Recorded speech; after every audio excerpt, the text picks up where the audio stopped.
All right, hello and welcome. How's everyone doing on what I hope is a fantastic September the 16th? Jeff, how are you doing tonight?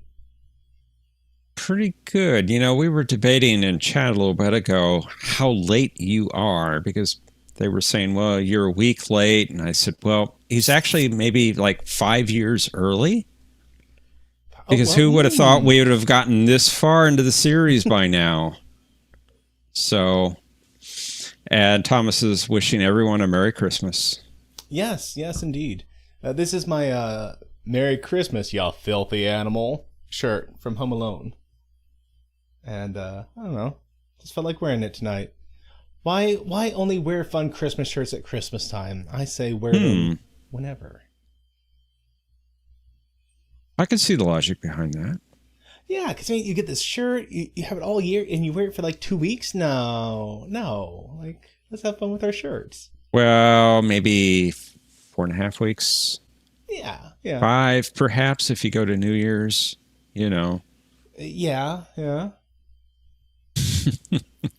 But yeah, well, already. No, I mean, just like, see, it's funny because once we get closer to Thanksgiving, I wouldn't wear this. But if we're still far enough away from it, where it's like not even close to the holiday season, I'm like, yeah, I'll wear it. Okay, that's fair. That's fair. And let's see, Alex Bogey is saying at his warehouse, they're already shipping the first batch of Christmas trees. That is I'm nice. not surprised. I'm not surprised. Gets earlier every year. It doesn't, like, my goodness, I saw Halloween decorations up in Home Depot starting 2 or 3 weeks ago. Oh, there's a couple houses around here that have their Halloween decorations up already. That's intense. That is with almost 2 solid months of Halloween decorations. I know, right? They must really like Halloween. Yeah, I guess so. And Josh, it is always the right time to play Die Hard. I need to watch that. Is it a Christmas movie? Is it a Christmas movie? Now, some people say yes. And it's interesting because I don't think I've ever seen all of Die Hard. Really? Yeah. I've seen all the rundowns on it. I've seen all the clips from it. But I realized kind of recently, I'm like, you know what? I don't think I've watched it. I certainly don't own it. So it's my mission to either, maybe some streaming service has it. Like maybe it's on Amazon. I'm sure someone has it. And if not, like I can probably go to Half Price Books and buy a used copy of it somewhere. Because Half Price Books and Best Buy were my 2 ways of getting DVDs. Well, one of those is gone. Oh, one of those is very gone. Oh, well, Thomas, you can't really trust actors to give accurate information. Because he's saying that Bruce Willis said it's not a Christmas movie, but you can't trust actors. I mean, their whole thing is to pretend to be something they're not. Like, hey, don't you play? It is. It is playing. Hey, we started early. Yeah, we started real early there. Let's go back to the beginning on that. It randomly decided that I wasn't the leader anymore, and it just started playing. That was unexpected. I expect the Bunny Cabal had something to do with it. And Joel says I'm twice as loud. Am I really? I don't know about that. Tell you what, you leave yours alone, and I'm going to adjust. I'm going to adjust just a little bit. And, hands off. Okay, so now, you were a little bit. So I brought your volume. Thank you for letting us know about that. I don't know what magic causes things to be so different sometimes. I don't know either. I didn't touch a thing. I'd like to say I didn't touch a thing, but we both know that would be lying. But I didn't touch a thing right before the stream at the very least, so. Okay. What did I do to the techno mages for that? Yeah, I don't know what I did. I really made them mad, apparently. I guess so. Don't do that. You know what they can do. Yeah. They can upgrade their white star, right? Hopefully. Hopefully. Okay. We'll see if I'm right. We'll see. Time will tell. It always does. It does. Just another 2.5 seasons. That right? Yeah, 2.5. I think so. I mean, it's weird to think that we've come, like, this is kind of right around the exact halfway point of the entire series. When you consider the movies, yeah, it's pretty close. Yeah. And hey, Hoot Owl, I don't think I've seen you around before. How you doing? Greetings. Welcome. So, just so you know, so I set realistic expectations because a couple weeks ago, months ago, I got a comment from someone who was extremely upset that when they clicked on this, it was not just like they expected to click on it and watch the video, like the entire episode, as if I was Netflix or something. And so the way we do things here is that there is a streaming room, and after we jaw a little bit here, we're going to jump in the streaming room and we'll all watch it together. But we provide live commentary because I have never seen Babylon 5 before. So each week is my first time ever watching it. So no spoilers in the chat, please. And I used to actually have, I'll have to get those back eventually, but I used to have like no spoilers in the kind of side areas around our cameras.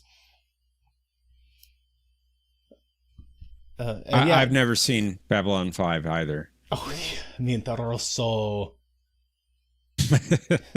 Yeah, Jeff has seen it quite a bit. So, in fact, up until this week, one thing I would do when I set up the stream is I wouldn't watch it. I'd have it play so I could see what actors were coming. And last week, I once again was spoiled to the fact that Walter Koenig was going to be guest starring. And I said, you know what? I'm tired of finding out ahead of time who the guest actors are. So I'm going completely blind at this point. The only thing I know is the title for the episode, which is Interludes and Exterminations, I believe is what the joke was on the server today. It was, yes, although that's not the real title. No, Interludes and Examinations is the real title for today. Exterminations, boy, that would be quite a different episode. A crossover of Doctor Who and Babylon 5. Exterminate! Oh, nice. Thank you. Speaking of crossover events with Doctor Who, uh-oh. Did you see the news where allegedly Star Trek was having a crossover with Doctor Who? Yeah, I'm not buying it. So I only saw the headline. What did you actually read the article? What's their claim there? Well, in one episode of Strange New Worlds recently, there was what appeared to be the TARDIS in the background. And in the season finale, the chief engineer, she said that, what's her name? I can't remember her name. The older blonde lady with curly hair who's a weird alien. With the weird voice. Yeah. She claimed she had travels with a time-traveling doctor.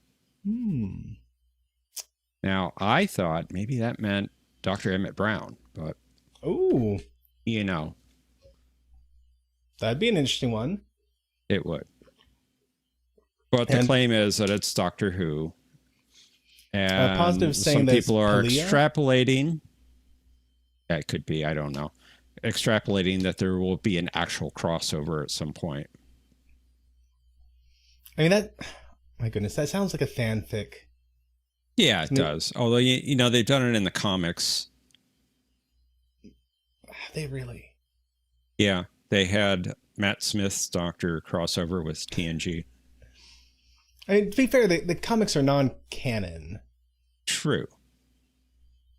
And you know, comics often do crossover events for like special holidays, or not holidays, like a free comic book day. You'll often have everyone kind of doing random things throughout the. Well, this was like a 5-part adventure. It was five comics. Yeah, that's right, Josh Street. Star Trek: The Next Generation / Doctor Who: Assimilation Squared had the Borg teaming up with the Cybermen. What? Yeah. Okay. I've got the first episode, or the first comic, the first edition. I'm gonna have to look this up. I mean, that is such the right spot for this to happen. You put something non-canon in a comic book, you do a series, it is 100% fan service. I appreciate that sort of stuff. As long as they're doing it from the standpoint of, we love our fans, and this is 100% that we are aware of what the fans, a lot of crossover going on there. I'm less a fan of it happening in the TV show, simply because once you hit a certain level of production value, I expect you not to be frivolous with your job. Like it's one thing for 1960s Batman to be campy, because that was that was the whole point of the 1960s Batman. They knew they were being campy and they leaned into it, and that was great. But Star Trek has established itself as a serious franchise. That doesn't mean they never had their jokes. And I actually saw someone arguing about this today, like, oh, did you guys forget the Merry Men episode? Did you forget the DS9 episode where they stopped the entire war to have a casino heist episode? And you're right. Those were campy and those were fun and they were lighthearted, but they also served a very specific purpose. Hey, Trek reviewer, how are you doing? They served a specific purpose, and the purpose was, you have to give people, like when you're in a long line of like serious stuff, like in DS9, the war is going on.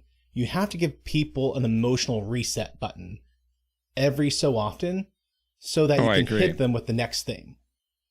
I agree. Now, have you seen the X-Files? You know what? I haven't.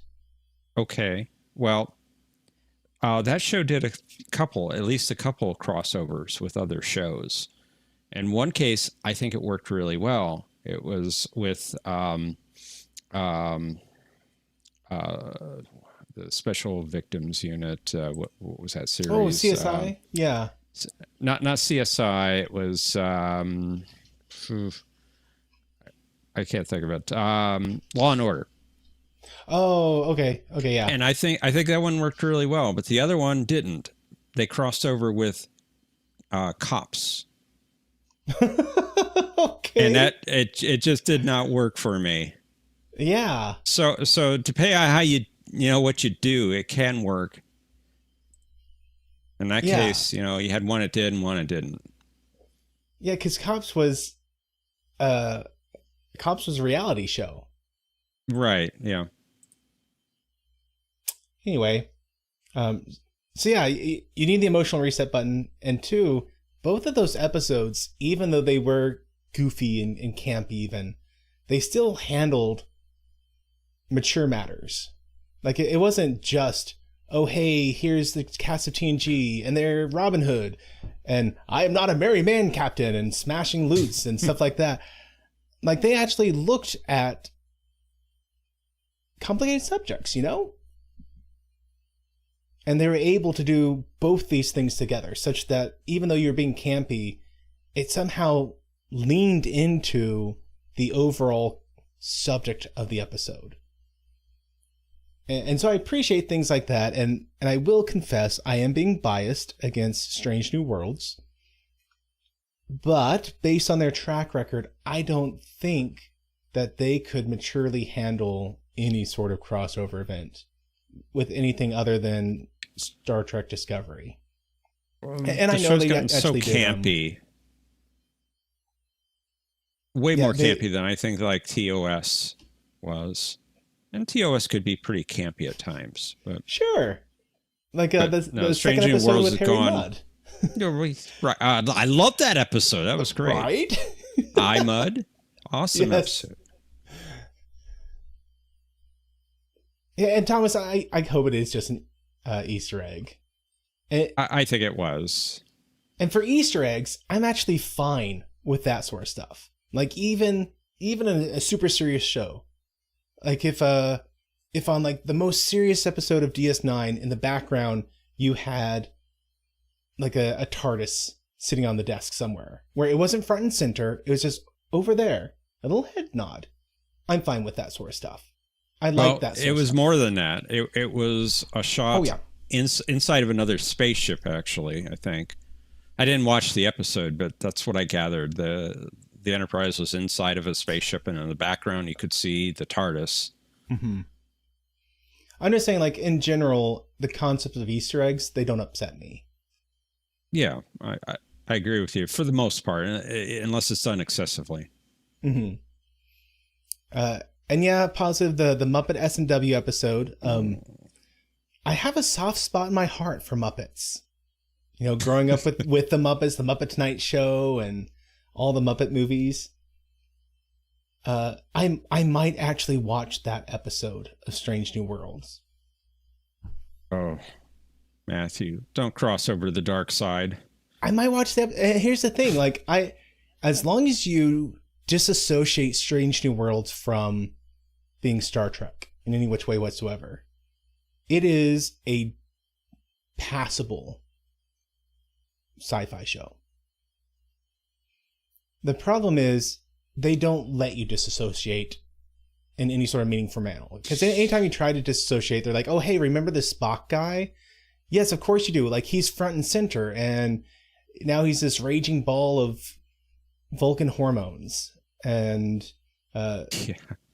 you remember... They've destroyed Spock. They really have. Yeah, and you remember his dad? Well, his dad's this, you know, scumbag. Like all Vulcans are just these horribly repressed individuals.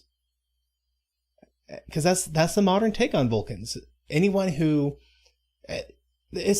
Star Trek has always been a product of its generation. I can't disagree with that. I can't argue with that at all.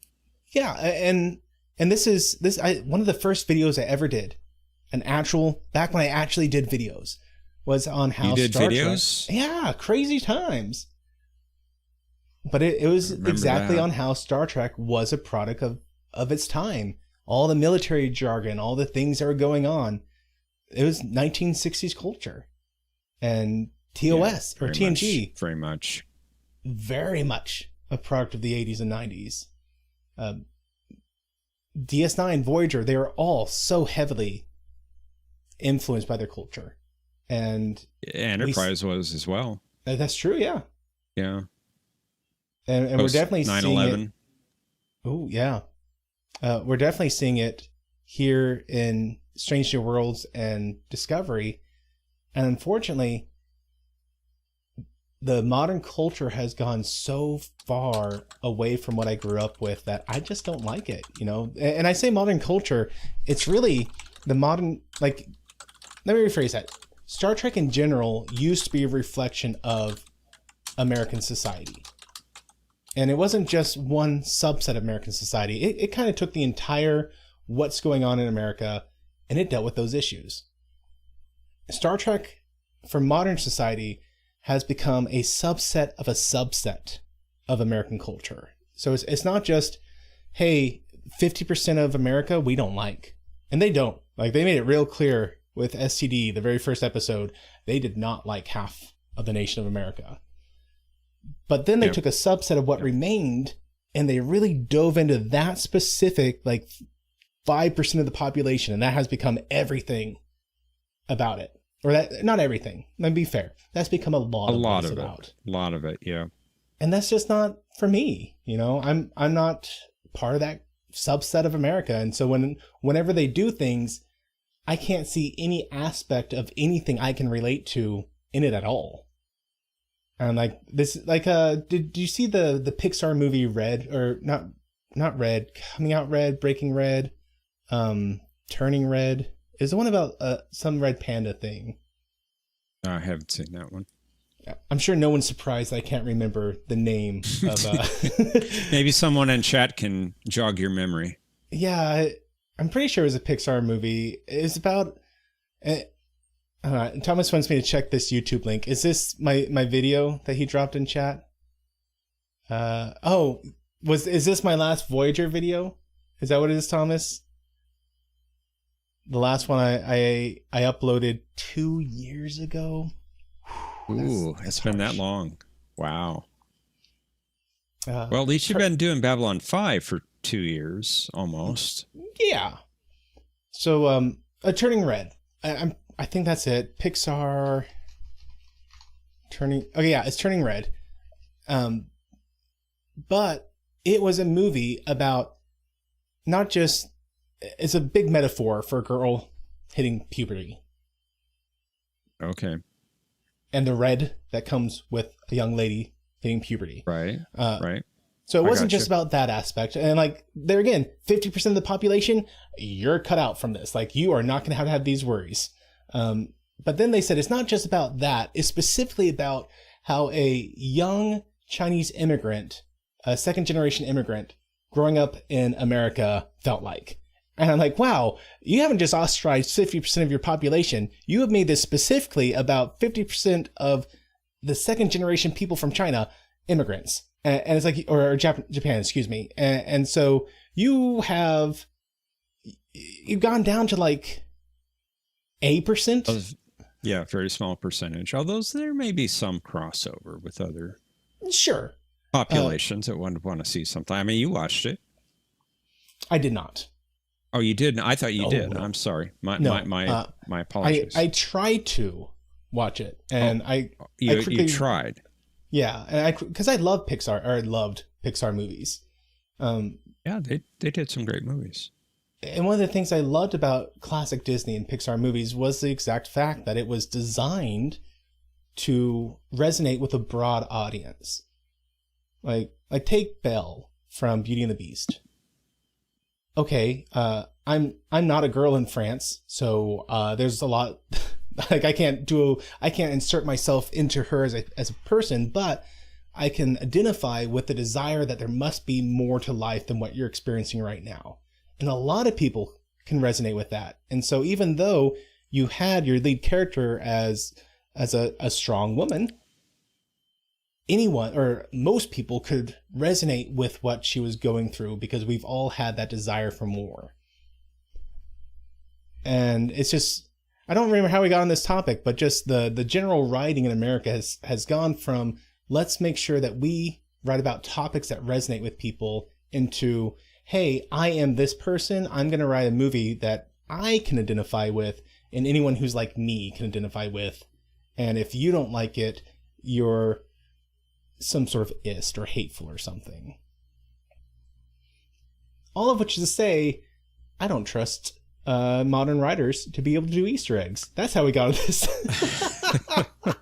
There you go.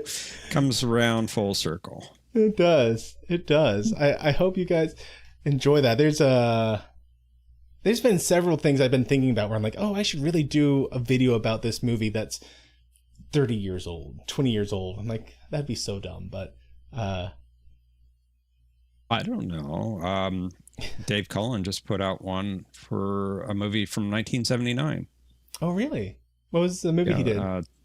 Time After Time. I remember the song. This was about H.G. Wells. He follows Jack the Ripper into the future. Okay. It sounds very familiar. Yeah, they end up in San Francisco. Yes, wait a Trevor minute. Lorne, about Jack the Ripper. Did they remake it? They might have. I don't know. They remake everything these days. I said, Thomas, that it's from 79. So yeah, it's an old film. Time After Time was a TV series apparently in 2017, and only 2017.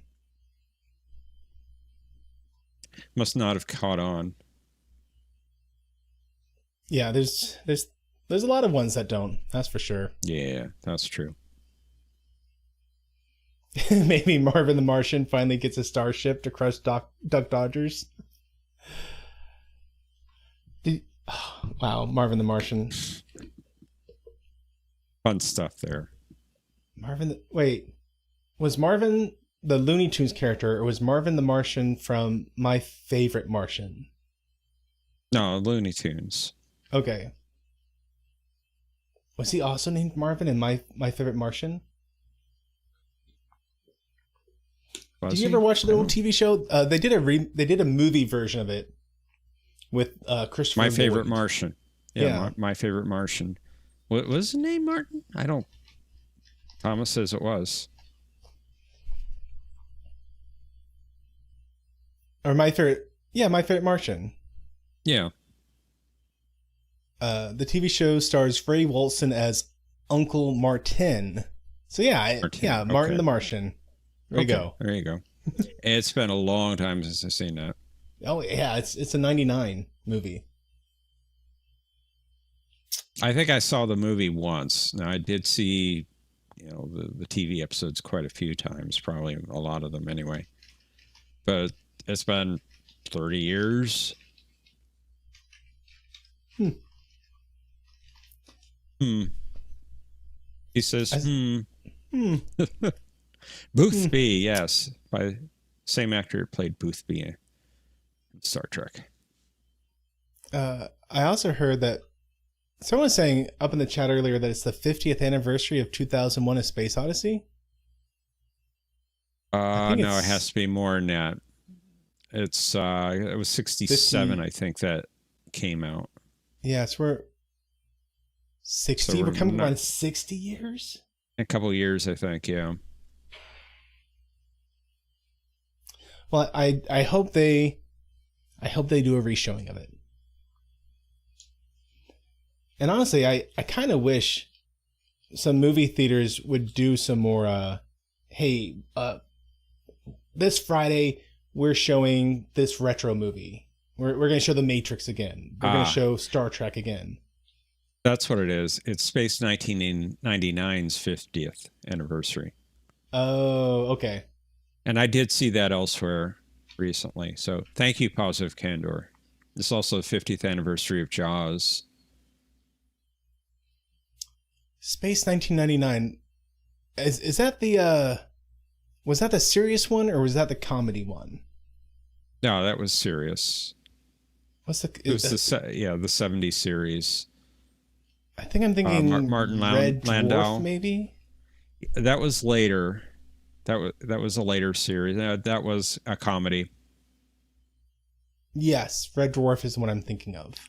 Yeah. All right. Well, how about we talk about some also old sci-fi? Ooh, it gets you.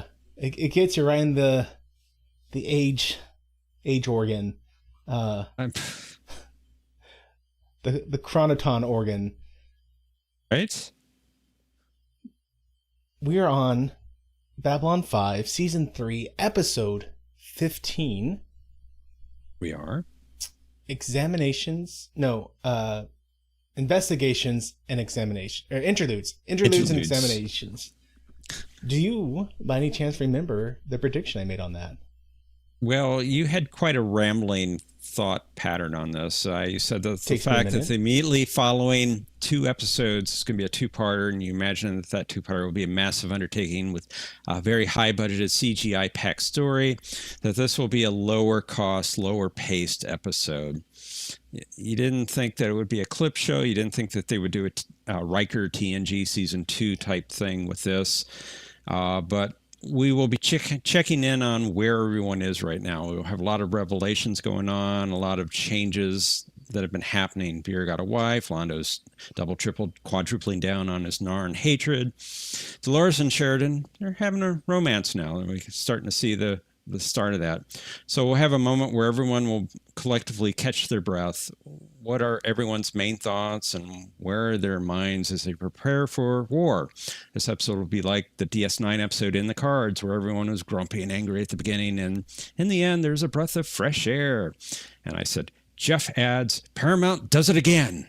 So the episode will have little vignettes of where everyone currently is. And there will be some through line where there's maybe a one-off character, like a student doing a report that interviews and examines main pairings of characters on DS9. You did say DS9. Yeah, Huh. DS9. Yeah, that's the prediction on DS9.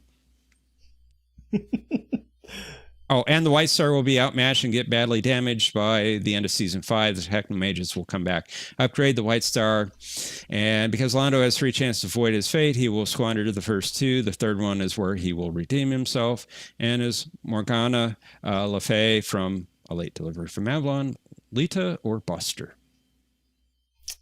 We'll see. We'll see. Badly damaged, Omni. Put that as a hashtag. And then, sorry, did you also mention the 3 ongoing predictions? I just did. Okay. The White Star, Londo, and Morgana Le Fay. I don't think I have a Attention. prediction about her yet. Okay. Well, you were wondering, is she Yes. supposed to be represented by Lita Alexander or Buster? Oh, yes. Yeah, okay. I remember my own words now. Thank you. Awesome. Well, guys, hopefully you have had some point or some time at some point to jump into the screening room. And just in case you're new here for the first time, the way this works is you click on that link, you come to our screening room, and while this stream is happening right now live, we sync up all of our watch times together so that what I'm seeing is ideally what you're seeing within a second or two. If you're here in the future, sorry, this isn't a way for you to watch Babylon 5 without going through the proper channels. You're going to have your own access to it. You can do it by going to Amazon Prime if you have a Prime membership with them. You can do it for free without having to sign up for any sort of account on Tubi TV, I do believe. You can also watch it on Roku TV. And the absolute best way of doing it is just to go and buy the physical media. Yep, right there. Right. Go get the Blu-rays. They usually are on sale for upper 70s, low 80s range. And right now, $64.50 on Amazon for the Blu-ray, $47.56 for the DVDs. That's nice. All 5 seasons, does not have the movies other than The Gathering, the pilot episode. Yeah. If you can call that a movie. It was an hour and a half. Yeah. I mean, yeah. And Thomas saying, or you can buy just Crusade on DVD for $20, which is also a decent deal. I mean, this is season-ish. He got not only Crusade, but he got all 5 seasons of Babylon 5 on DVD, the original, as well as most of the movies, which I tested it. And I, too, got the whole thing for $19. Yeah, someone made a mistake there. But Omni tried it, too, from the same vendor and only got Crusade. Which he already had. So sorry, Omni. Seriously, someone made a mistake there. I don't know how many times they made that mistake before their boss caught them and read them the Riot Act or the Rush Act, I guess, if we want to be the Rush Act. Yeah. If we want to be sci-fi genre specific here. But someone got in trouble for that, I'm willing to bet. But there was a couple weeks between Thomas's purchase and my purchase, so I don't know. And as soon as I got mine, Omni snapped up another one, and unfortunately, he only got Crusade. Wow. Yeah, definitely got chipped there, Omni.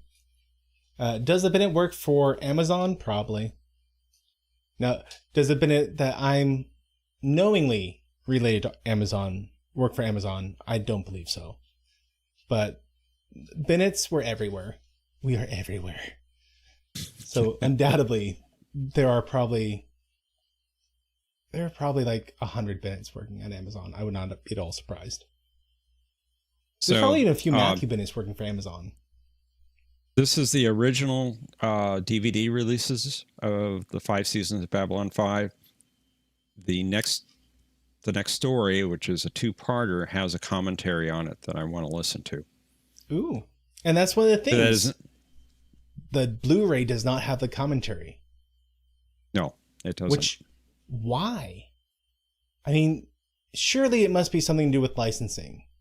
Like maybe they had to pay the actors extra to do commentary, or the director extra, and they didn't want to pay them that for having the Blu-ray. Could be, I don't know. Although the actors are so into this show, I can't imagine any of them saying no. And they're probably getting residuals on the sales anyway. I mean, I would think so. it's probably not great residuals after all this time, but I imagine every couple months they get a check for a couple bucks. Or so.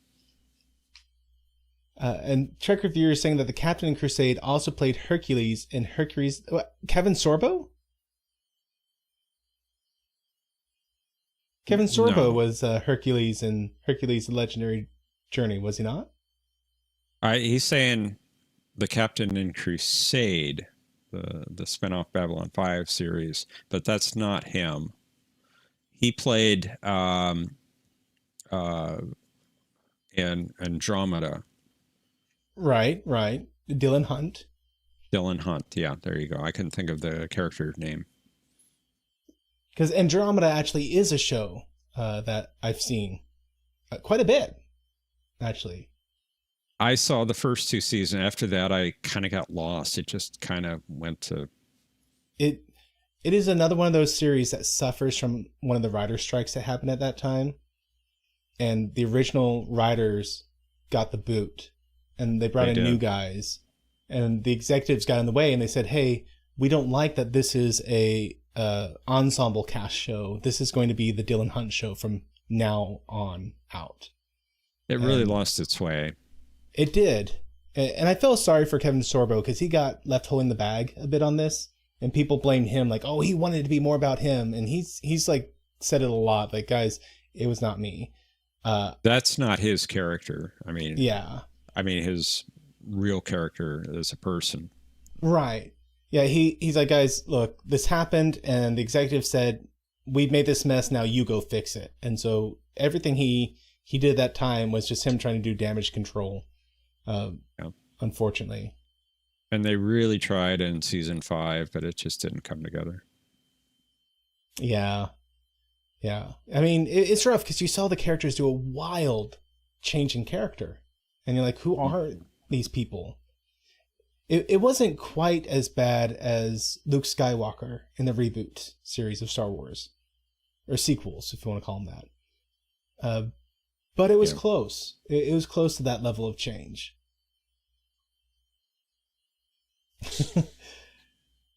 And Chuck's saying he just had a Matthew moment. I'm sorry. And yes, Hoot, the same way Earth Final Conflict fell apart, which was another really good series. Right up until that last season with the atavists. And anyway, let's go ahead and jump into this episode. If you're here in the future and you want to sync up your watch time with us, I'm going to give you a quick 3 countdown and then hit the play button so that all of our watch times are ideally synced up. So 3, 2, 1, hit that play button, everyone. And then of course we'll have clips. The clips show no sound, but audio they show a still image every 7 to 9 seconds. Oh, and yes, the last episode we found out the shadows are now openly attacking people.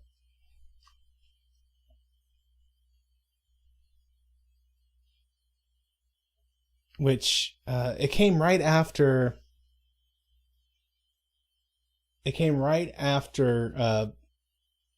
they got the psychics back. Like, we intercepted a shipment of weapon components, and it turned out the components were the Psy-Core individuals. Right. Telepaths, excuse me, not psychics. Telepaths. Oh, look who's there. Hey! It's a discount Rod Sterling. Yeah.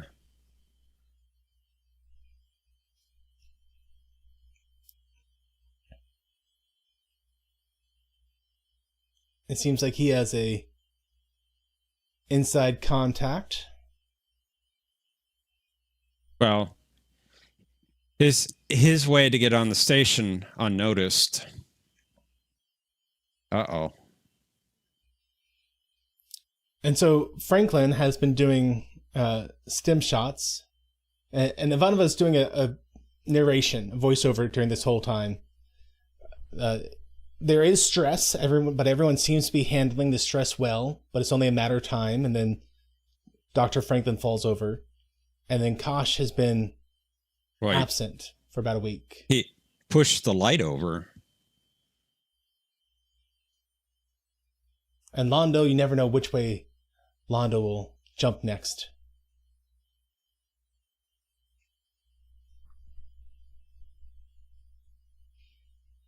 And Londo's one of those characters where I've been a little bit sad about. It seemed like he was coming out of this the stance he had been in ever since he sided with the Shadow Spiders. It seemed like he was coming out of that and back to what we saw in season 1. And then the past several episodes, they've really been doubling down on the fact that he is very much racist against the Narn. And did you notice who he said was coming on the station? No. Adira. His love interest in season 1, Born to the Purple. Yes, not Dancing Girl. Yeah, Dancing Girl. Yeah. She's coming back to the station. Ooh, shadows. Dun dun. Really, that's the best look we've had of the shadows. I thought they'd be taller. Okay. I mean, honestly, like every time we've seen them before, they seemed more imposing, and now they are actually look to be shorter right there. There was a comment about that to JMS and the Usenets, and he said, no, they're the same height as they've always been. I guess it's just because we've always seen them in close-ups, just barely, or because they've always been a little out of phase, if you will. It's a good theory. Seem bigger? I wouldn't be opposed to seeing a side-by-side shot, because we've seen them before with Rod Sterling. Yeah, but not this clearly, I don't think.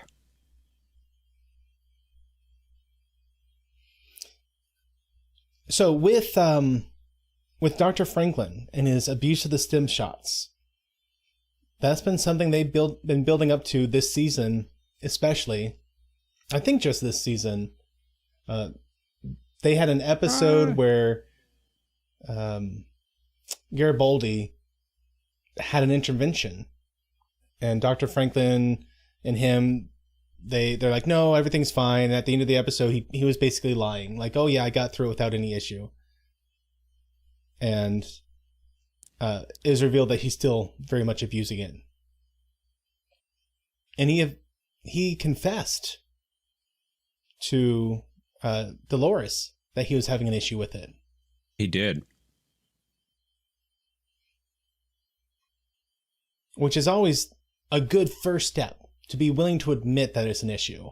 Because a lot of people, when they get addicted to something like this, will swear to you up, down, left, right, that there is no issue. They have it in control, everything's fine. And it's hard to get someone to realize and admit to the fact that it's not okay.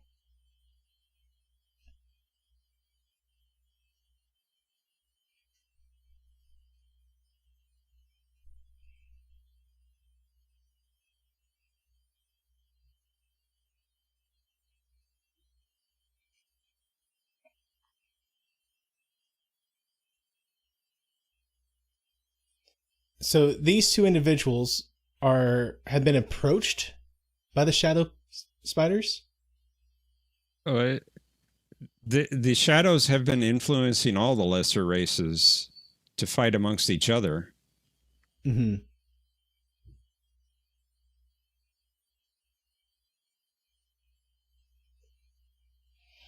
And so this cyberpunk mole creature, Game. it is saying that she's no reason in joining up with Sheridan and the other individuals, because at this point the Shadow Spiders have made no active aggression against them. But if they side with them, then they will make themselves a target, and they're unwilling to do that. Well, Sheridan was asking her to join up with the Brikari, who are being attacked. Hey, John, welcome. Hey, we just started. Tonight. Started about 5 minutes ago. Ooh. So this doctor, the lady doctor, brought in Dr. Franklin as a second opinion, and they come out and they're arguing, yelling back and forth, and he's saying, if you didn't want my second opinion, I don't know why you even asked me for it. And he's saying, why are you questioning my decision? She goes, I'm not questioning your decision. I'm saying you're flat out wrong.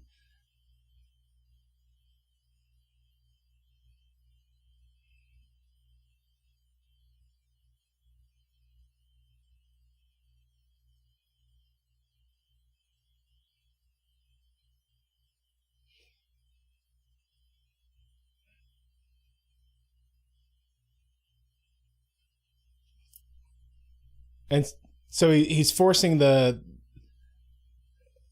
PSI of whatever the pressure in this alien's lungs up. And initially he said 11, and now he's saying 13.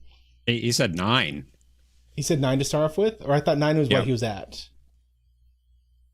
He went down to 11. Okay.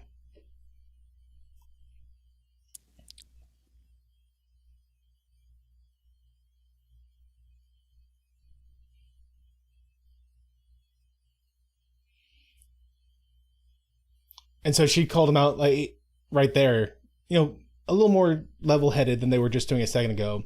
But she's like, you said 9. And he's like, do we need to listen to the tapes again? He goes, you can listen to whatever you want.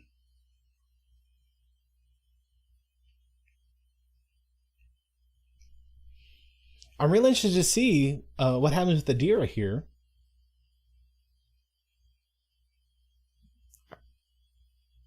So they actually had a genuine affection for each other.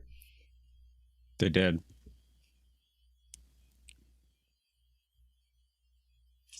And he had to let her go.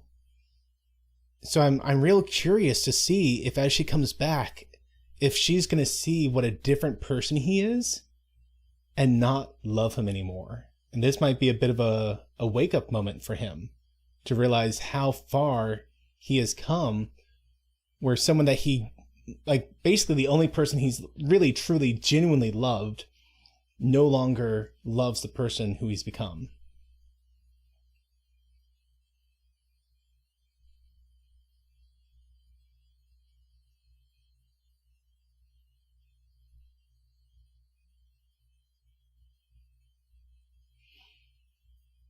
I honestly never thought we'd see Adira again. But they're doing a quick recap in his memory of everything that was happening. And, he mentions, once you're done, come back to me. But I thought that was just kind of one of those throwaway lines. Okay, they love each other. I'm honestly shocked that they are paying off on this right now. This series pays off so many things it sets up. It's really well done. Uh-oh. I'm sure that red light is nothing. Just it's the Techno Mages. Didn't they do this? The Techno Mages.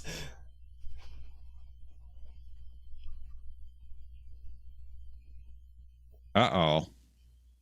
So Rod Sterling is saying that he and Mollari have something to settle. Which is interesting because Londo really tried to break things off with them. He did. Okay, so he's saying that his complaint is that he somehow managed to convince Lord Retha to no longer return his calls.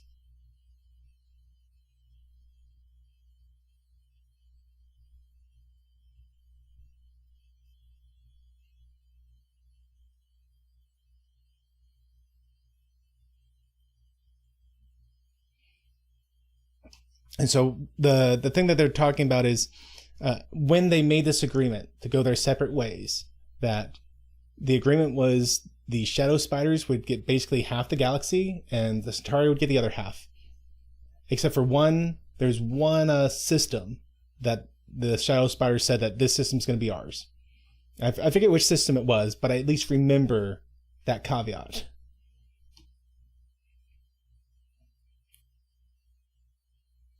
That's where the Rangers had a training center at. That's it. And so the thing that apparently the Shadow Spiders are upset at this moment is that they were using the Centauri to attack strategic points to make it easier for them to take over their half of the galaxy. And now that they no longer have that support, it's being harder on them, and they are most unhappy.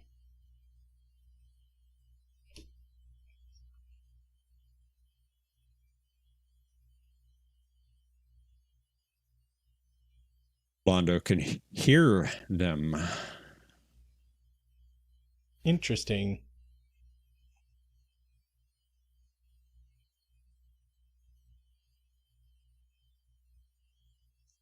And see, in this shot, they look bigger again. So maybe it's just that when you see their full profile, it makes them look smaller. But when they're zoomed in on that, they have a more like imposing presence. Possibly. Oh, good old Garibaldi checking in on the doctor.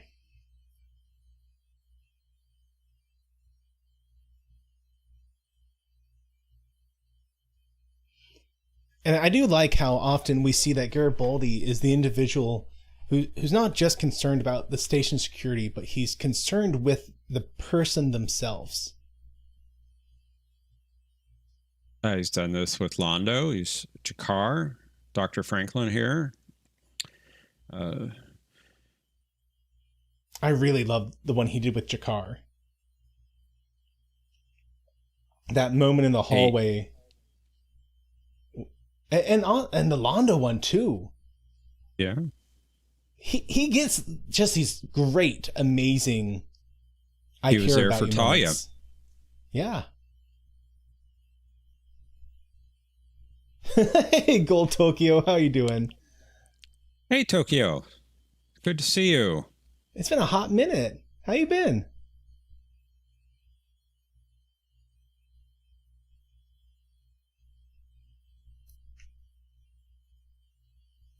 So the crux of Garibaldi's comment with what he's saying right now is that Franklin almost got someone killed, and he needs to stop what he's doing.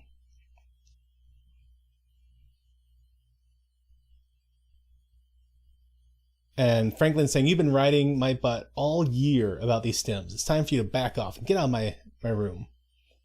And Garibaldi says, "Look, just remember, I came to you first. I gave you a chance. And I think that's more than what you would have done for me." Been a lot of good character scenes in this episode. And this is their, it was revealed last episode, I believe, their battle room. Brand new. War room.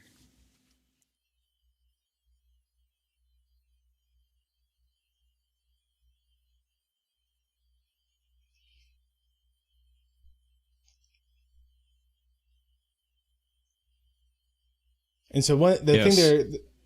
Go ahead. Yes, John, what is it about? Yeah, the thing that they are confused about is the fact that the Shadow Spiders are doing these hit-and-run tactics where they will wipe out a force, but then not take the territory. They'll just leave.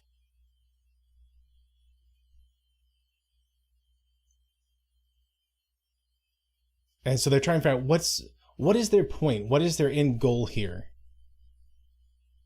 Yes, Trevor Lauren. There's no fighting here. This is the war room. He's trying to get the League together somehow to fight the Shadows. I think you think about it more than they do. Thank you, Dr. Franklin. He just sent a donation that says Dr. Crusher gets her patients killed and nobody questions if she's on stims. Wow.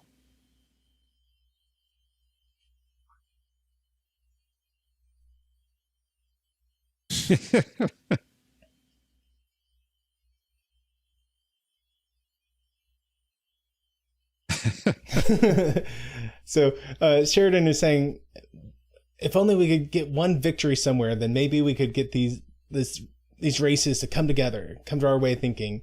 She goes, okay, let's do that. Let's give them one victory. And and he says, well, how? And she goes, oh, I'm sure you'll think of something. And she gives him a warm caress on the arm and then leaves. And he goes, she's sounding more and more like Kosh. Yeah, I think he just got an idea. It's the power of love.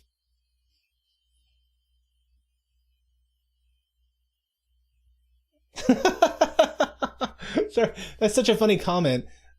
Speaking of products of their time, Right. the good doctor here. What's this one's name? Remember. That is Lillian Hobbs. Dr. Hobbs. Okay. So Dr. Hobbs was making a comment about how the more and more people say, or people keep saying that we're about to become a paperless society, but I just don't see it. And that's funny because that was a real big push at the time. Like everything, oh, we're going to become purely digital. It's right here on the cusp. And here we are 30 years later, and we're still on the cusp of being truly, truly paper-free. And yes, Tokyo, I think her boyfriend might be Kelvin. But Garibaldi has come to Dr. Hobbs, and he's bringing up the stem cell issue. Or the stem pack issue.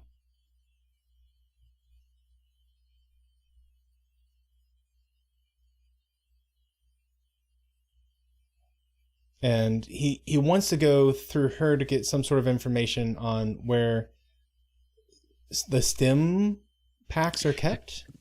No, he's trying to get Dr. Franklin's blood test results. And the only person who has authorization is Dr. Franklin himself, but she knows where his file is. So he got the location of the file from her. But look who's watching. He really wasn't far away. Garibaldi should have noticed Dr. Franklin standing in the middle of the room a few tables away. You would think so.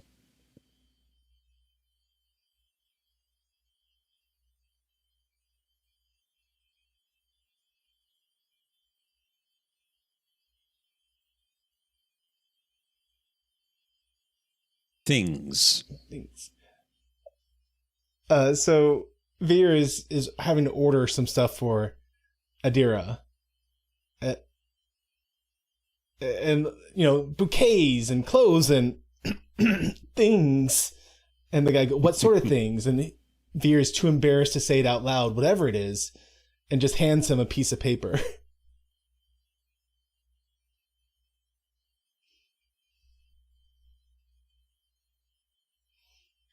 And then Veer, people are just seeing people from across the room. Yeah. In this episode. Or not. Or not. But one of Veer's big hope was to be able to wave goodbye.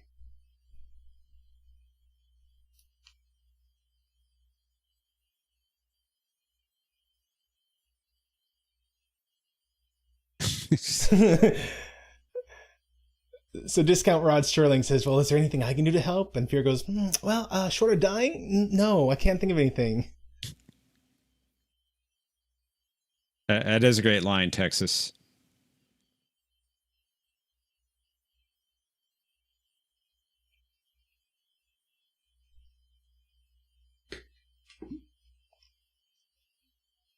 Uh-oh.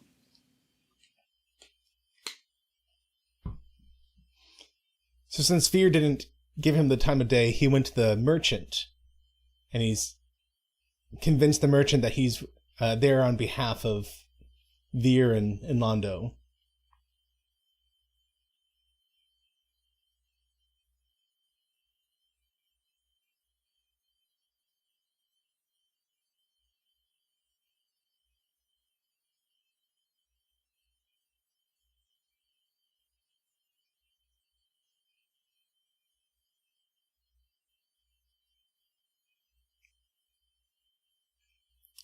So Garibaldi was going to look up the information, and he didn't see that Franklin walked in.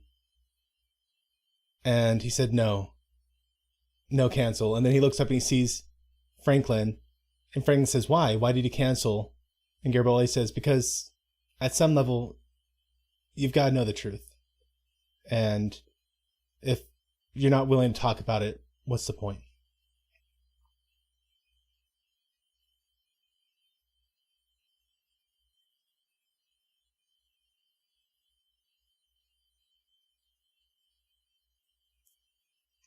And Franklin is saying that he's willing to show Garibaldi his own stim levels in his blood level.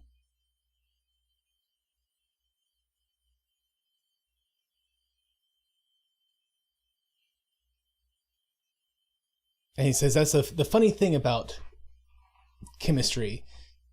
X level is fine, Y level is bad. And so, but the numbers don't lie. And he says, it's so easy to lose track.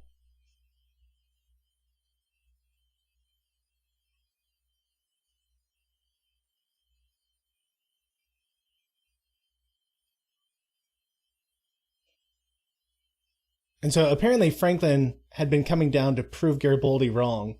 And it turned out he realized that he was the one that was wrong. That the stim levels have become too high in his bloodstream.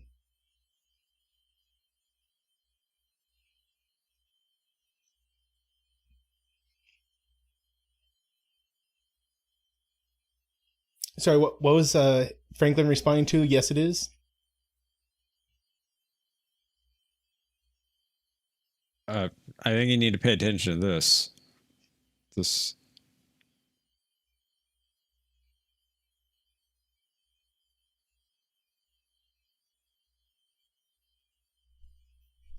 So Kosh is, or the one victory that Sheridan's come up with is if the Vorlons can go and just have one or two fights and win.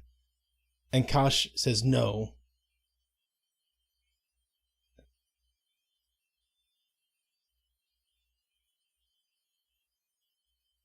And Sheridan is saying, but you could do it. Like, I'm not saying take on the whole fleet, but you could do it. And Kosh's response is there's still too few of us. It's not our time.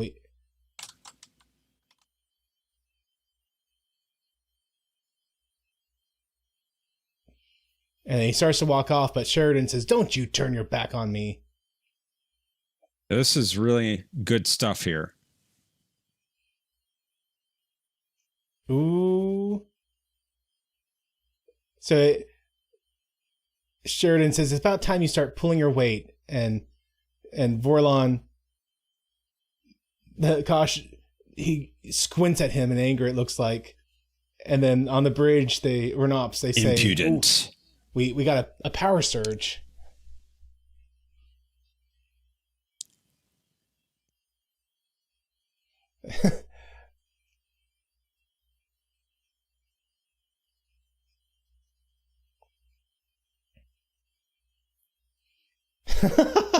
So Kosh tells him to leave, and he says, I'm not leaving. And Kosh says incorrect and throws him against the wall.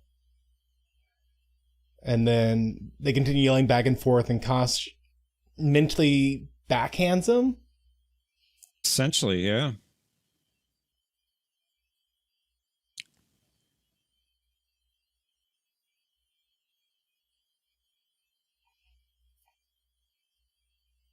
And Sheridan is saying, I got nothing to lose. My own government wants to kill me. So, I mean, unless your people get off your encounter suit butts, then I'm not going anywhere. Yeah, encounter suited butts and do something. That's what it was on me.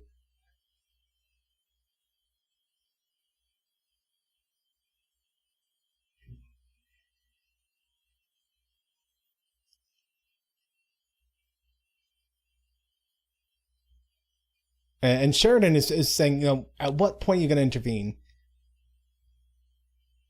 How many worlds have to die? How many people have to die?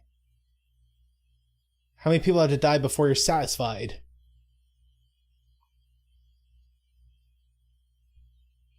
And then he gets pinned to the wall.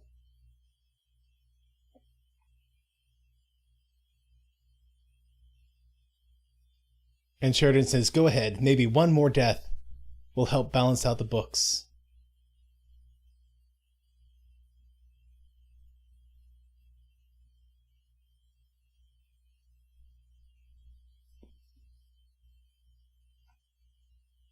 And he wins.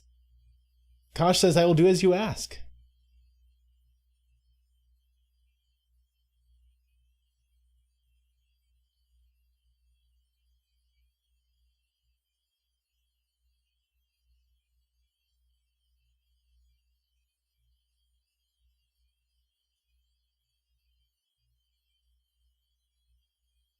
And so Kosh says that there's a price, and the price is that I will not be there to help when you go to Zahadum.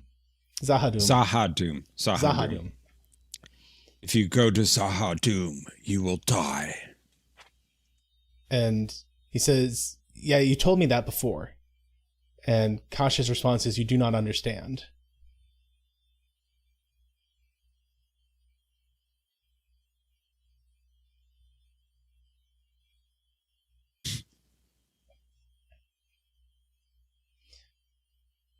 Is Ivanova pregnant in real life? No. I don't think Claudia Christian was pregnant. Joel says, anyone else buffering?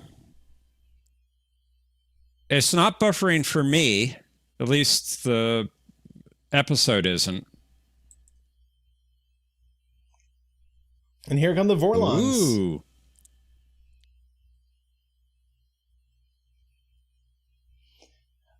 Yes, Thomas. It seems the Sheridan's going to go fight the Balrog.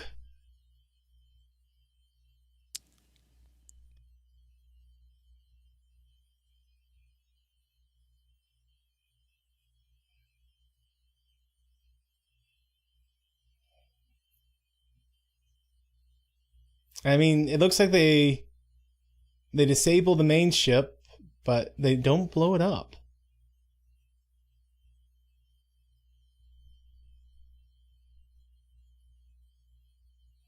I asked about Ivanova's actress being pregnant. They have her in very loose clothing today, I noticed.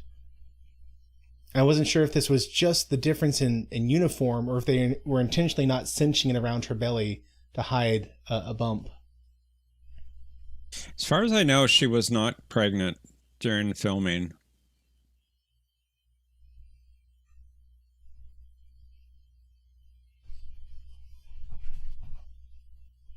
Yes, the Vorlons took a page from Species 8472. Well, this was before Species 8472. So Paramount did it again.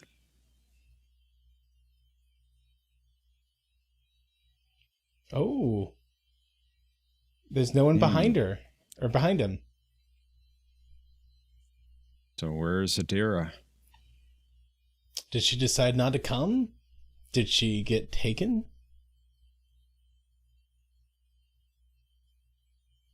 Oh. I'm sure that's someone else in a body bag.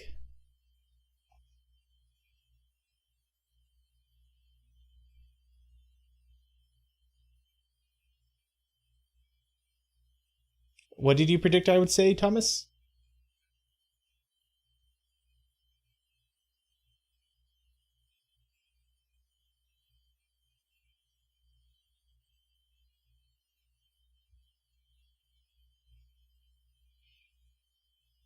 Oh, that Paramount did it again.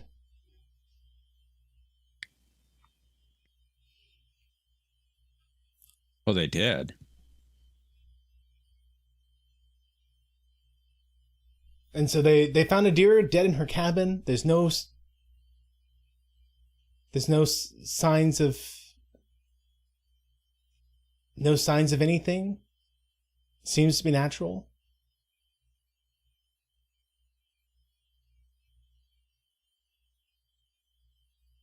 Mm. And so he's putting together that it seems like maybe it was Lord Rifa.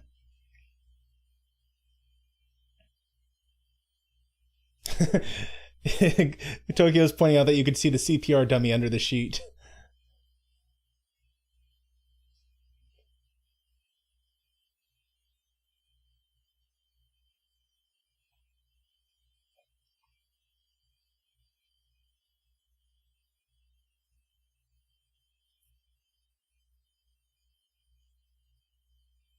And the last guy who came off the ship was getting paid off by Discount Rod Sterling.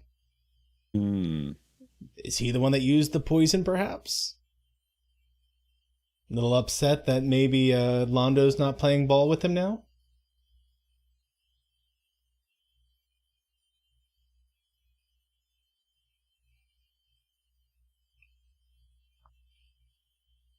And Sheridan's plan worked. Every one of the minor species is ready to sign on now.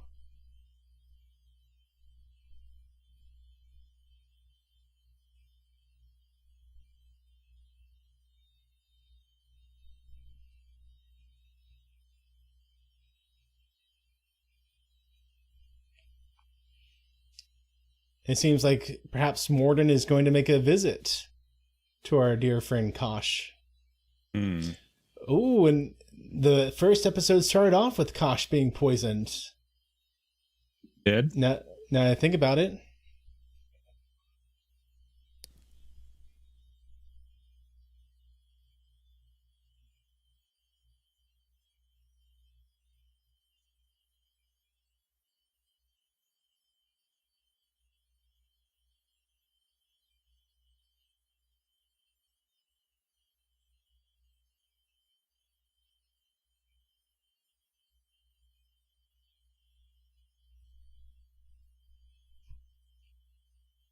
And so Kosh is clearly sending this to his dreams. And he's, now that they made a move, the Shadow Spiders are going after him. Although Rod Sterling and Kosh have had run-ins before now, so the Shadow Spiders were aware of Kosh.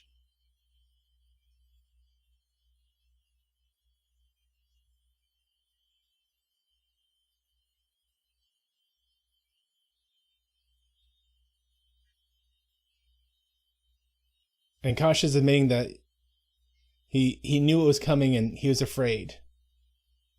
That when you've lived as long as he had, you kind of get used to it. To living.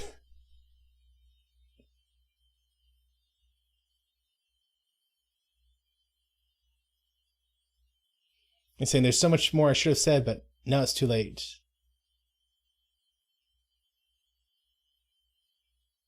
He says, you're right, it's time you start fighting this war your way.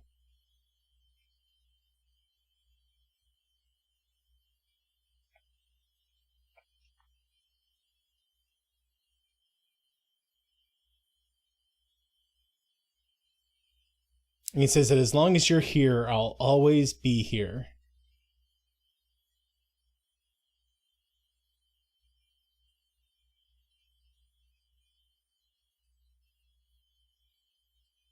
And was that Babylon 5 we saw at the end of the dream?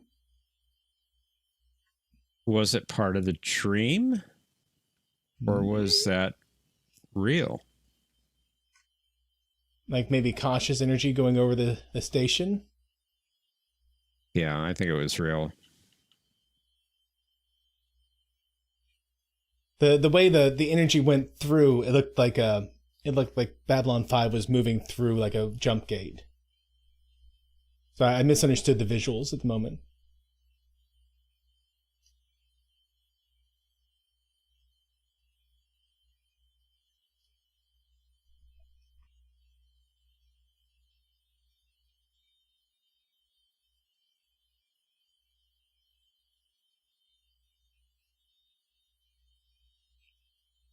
And so they're saying, let's keep this secret. It's not unusual for Kosh to go for weeks without being seen at a time. That the Alliance is very young, and it would be damaging to the Alliance if they were aware that Kosh died.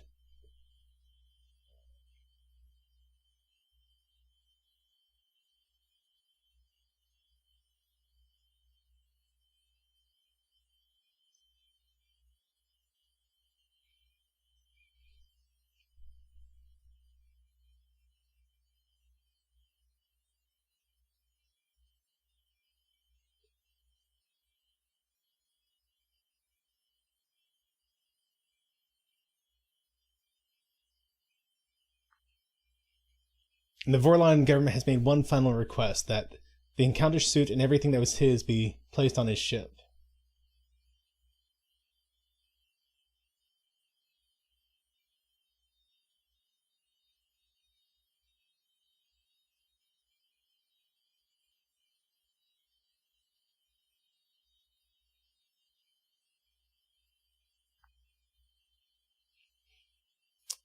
Josh, how far away is my prediction from the episode? Pretty big. Pretty big.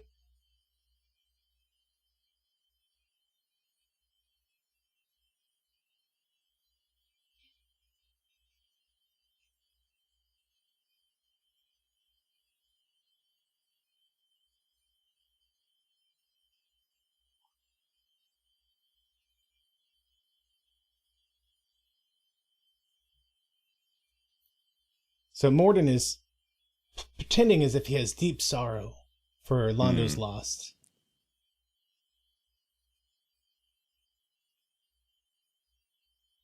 And he's saying that if I had just been in contact with Lord Rifa still, then I could have stopped this. Not for any sort of sentimental reason, just it's so inefficient.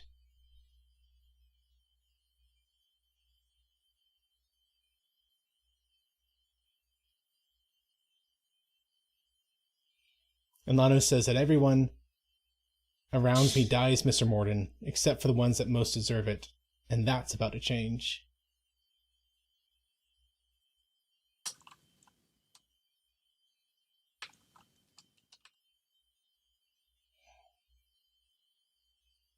And he's saying that when we made our agreement, Mr. Morden, the agreement was that you would stay away for as long as I wanted. Well, I no longer want that. What I want is revenge.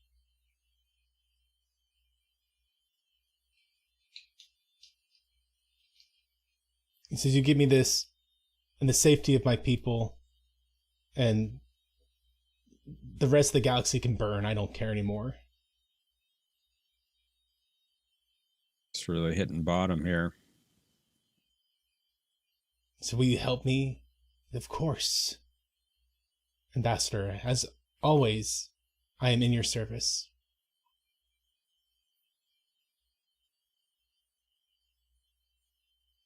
Baseball.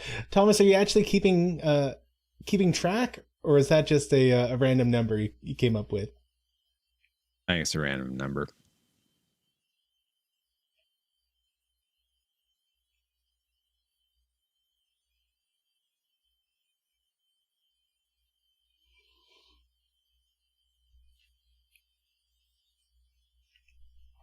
And it seems like maybe Franklin's about to confess right here. He's saying that maybe haven't noticed, but I haven't exactly been doing my job recently. I want to do more, but I ended up doing less. I haven't been on dates. I haven't even been listening to music. I'm on stims, John. And a lot of them.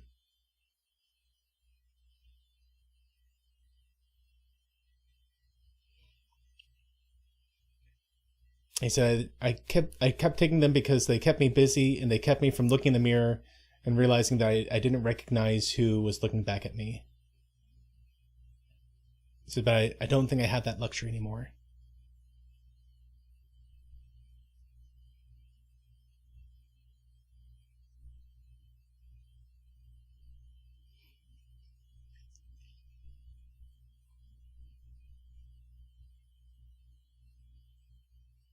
And he's saying, oh, he's going to leave the job. Effective immediately I'm resigning as chief of staff. I guess he realizes that while he's on the job, he won't be able to get off the stems. That he needs to lead the job so he can get himself cleaned up.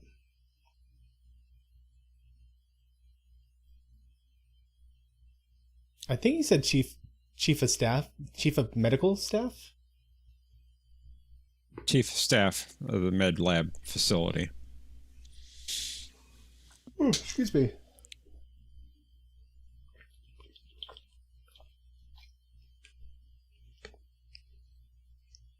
Oh, you know, there's Ivanova. She was wearing the uniform cinched up right there.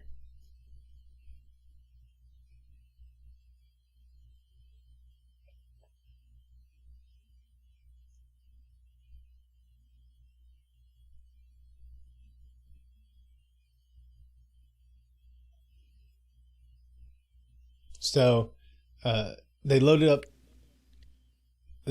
Kosh on the ship, and they said, in a way, the ship is a part of him. It's a living being, and it can't live without him. And so with everything loaded up on the ship that was Kosh, it will do its last task of the funeral of Kosh, and it flies into the sun.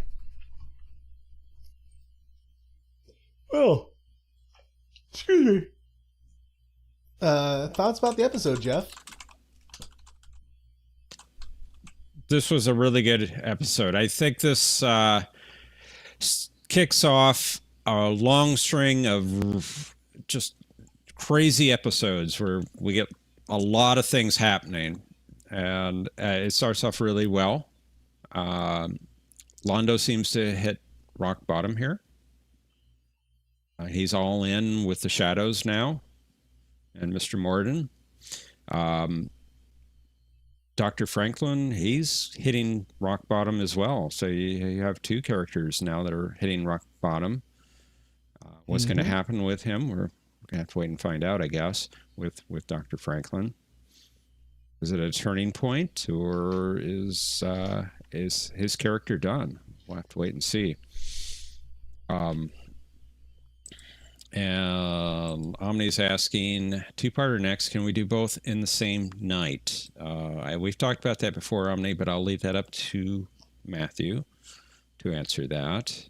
So we're going to do it exactly as it aired, which, as my understanding, means we have to wait a week for the conclusion. Is that correct, or did they do the two-parter as... They did them on separate weeks, so yes, you're correct. We'll have to wait a week. Omni, there were two-parters, actually. The other one was in season 1, if you recall. Omni, I will make it my absolute best attempt to make sure that it is truly a 1 week and not a 2 or 3 week gap.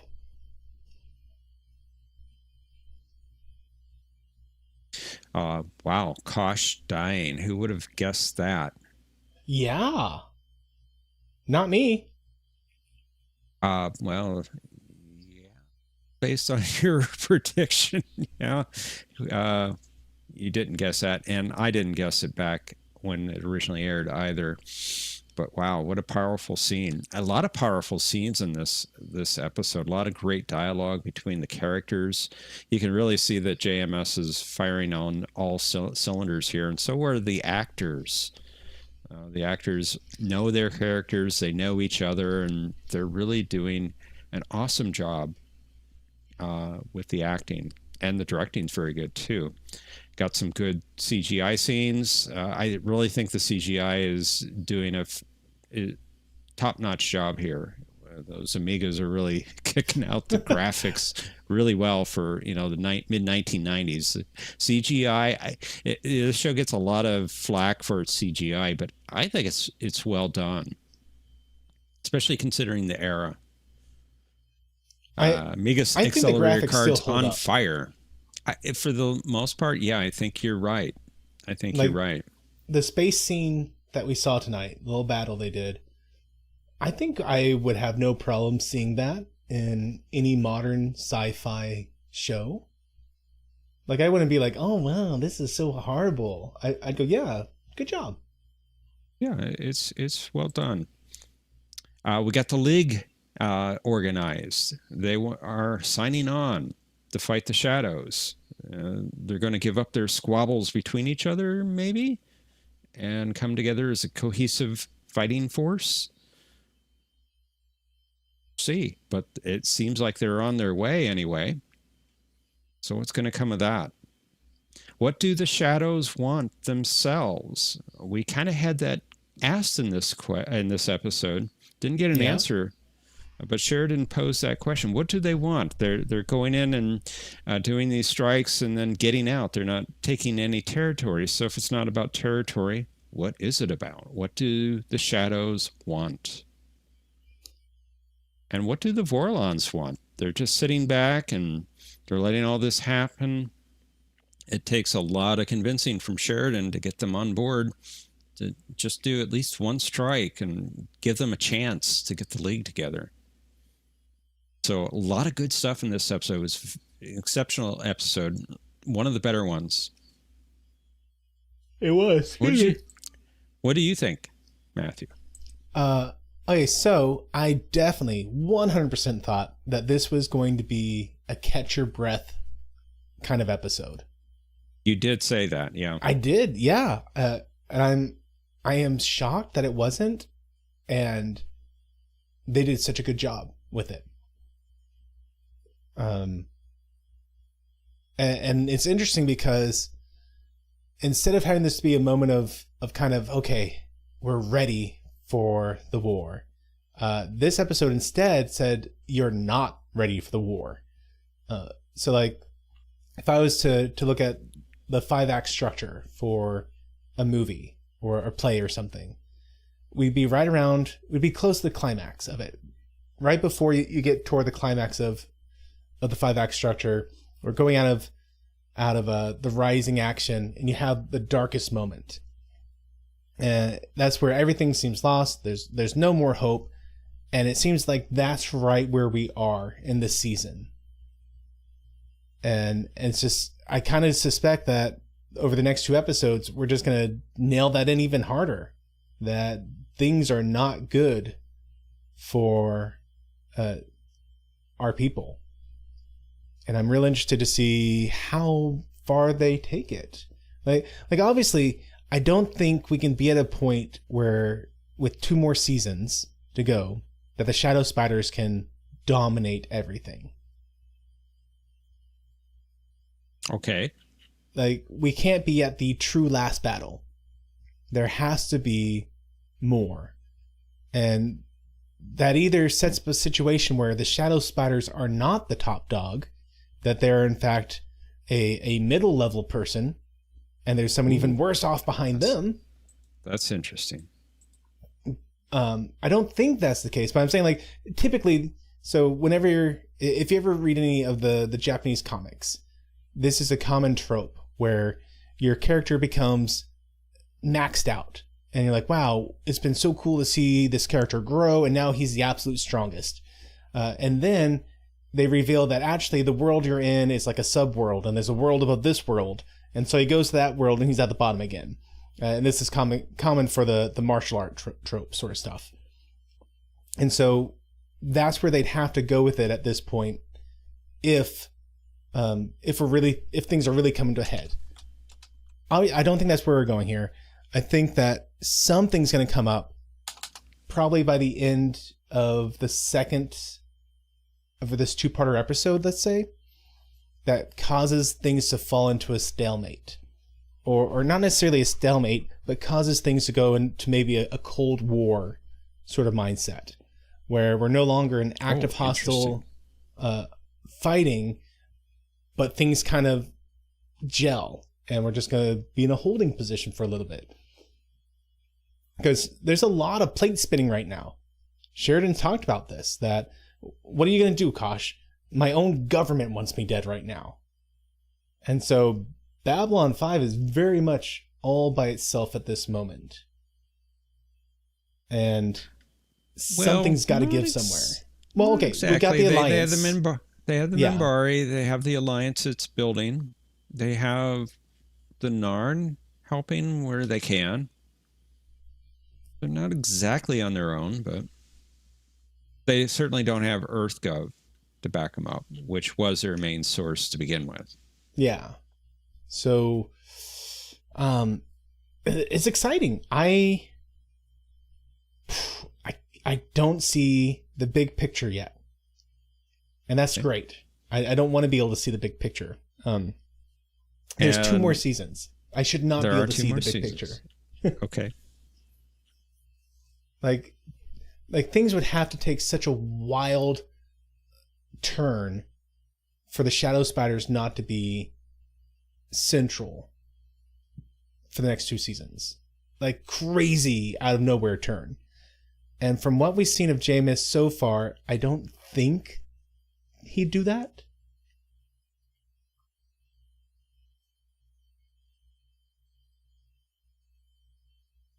I don't think he'd do that. Okay. The only way I could see this happening, like I said, is if you did the martial art trope where there is a bigger and badder person behind them. And it turns out that the Shadow Spiders are not at all related to the creatures we saw early on in it was the episode where Sinclair's girlfriend is about to fall into the planet because a ship showed up, kind of one of those light creatures. Okay. And he makes this comment about how the Zog. Yeah. People. Yeah, so the Zog and those level people. The only thing I can imagine is that the Shadow Spiders aren't at that level, that they're middle management. And that'd be interesting. It'd be very interesting to find out that at the end of the season, we think we've won, and then I did see that the last episode name is Zahadum, where Sheridan is going to die if he goes to Zahadum. That's what they're saying in this episode. I almost thought you were going to swear there. What? No. It almost sounded like you were going to say a swear word. No. Profanity. Language, Matthew, language. No, I did accidentally swear once at the youth group kids. Where I told them to sit down, but the S got stuck and turned into a sh. And all the kids are like, I'm like, okay, we all understand. Oops, I did not mean to say that. Unfortunate, but you should be sitting down at this point, regardless of how it came out of my mouth. Thomas is just going, wow, in chat. Yeah, those poor youth kids. No, they understood. They very much understood that it was an accident. So it wasn't like I was mad and swore at them. It was, I was trying to say something else. And fun fact about me, I actually, until like 9th grade, was in speech classes. I could not say R's and TH's and Z's and S's and a slew of other stuff. Like my older brother had to translate for me as a kid. And every once in a while it comes out. Sometimes some words get stuck in the old mouth. Okay. But anyway, I had some speech therapy when I was younger, a little younger than you, but so I don't remember a whole lot of it, but I remember going a few times. I was like four or five when I went. Oh yeah, I started in elementary school and did it through junior high. Regardless, it would be an interesting take if it turned out when Sheridan went to Zahadum that's when we are introduced.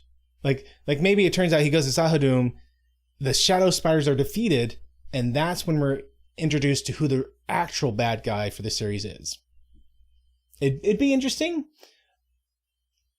I'd kind of like to stick with the Shadow Spiders, I think.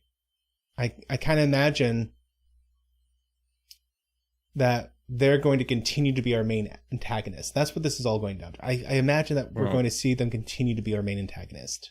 We've seen them now for 2 seasons. They showed up in mid-season 1 for the first time, and we're in the middle of season 3 right now. So,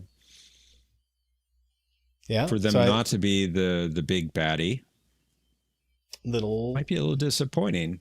Or it might be. Is it? Or is it? If they do not continue to be the main baddie, I'm sure that it will turn out to be amazing. Because now JMS has put in the full effort such that when it happens, instead of me going, oh, that's weird, I'll be like, oh, wow, we talked about this, I speculated about this, and I didn't even see it coming. Yes, Josh, don't say blank, blank, blank.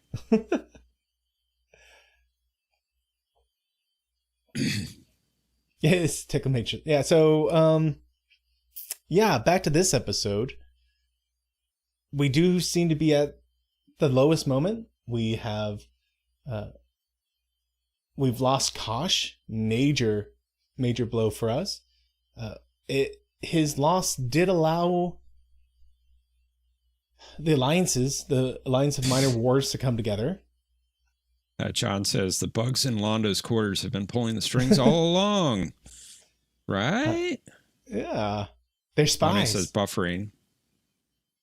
YouTube must be having some issues tonight. Gray 17 is missing. I can't read. Every time I read Gray 17, I read Gary 17 instead. Gary.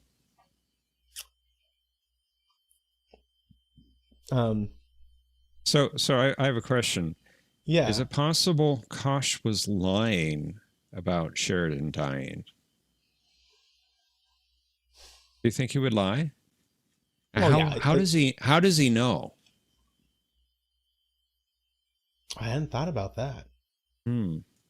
So would he lie? Yes. I think he would. At the very least, I think he would say the truth such that you believe a lie. Okay. Or I've been reading the Wheel of Time series, which has been excellent. And one of the things they say on and often is that Aes Sedais cannot lie, but the truth you hear isn't necessarily the truth they say. The point being that they can say the truth in such a way that you believe something that's false. And I kind of see that with the Vorlons. Yeah, it was true from a certain point of view. I mentioned the X-Files earlier in the stream. I love the X-Files, and there's a season 1 episode where Mulder, the main character, goes to one of his informants, and the informant gives them some information, and it turns out that one of the pieces of information was a lie. And later, the two have a conversation where his informant tells him that a lie is more convincing when it's sandwiched between two truths. Mm-hmm. So maybe there's a lie in there, or maybe not. Maybe. Trevor Lauren, I am on book 4 of the Wheel of Time series, and understand these Wheel of Time series, they're like 40-hour long audiobooks. 40. These are some long books. Yeah, some audiobooks are very long. Yeah. So, do I think that he would lie? No. What do I think he means by "you will die"? I could see it not necessarily being a physical death.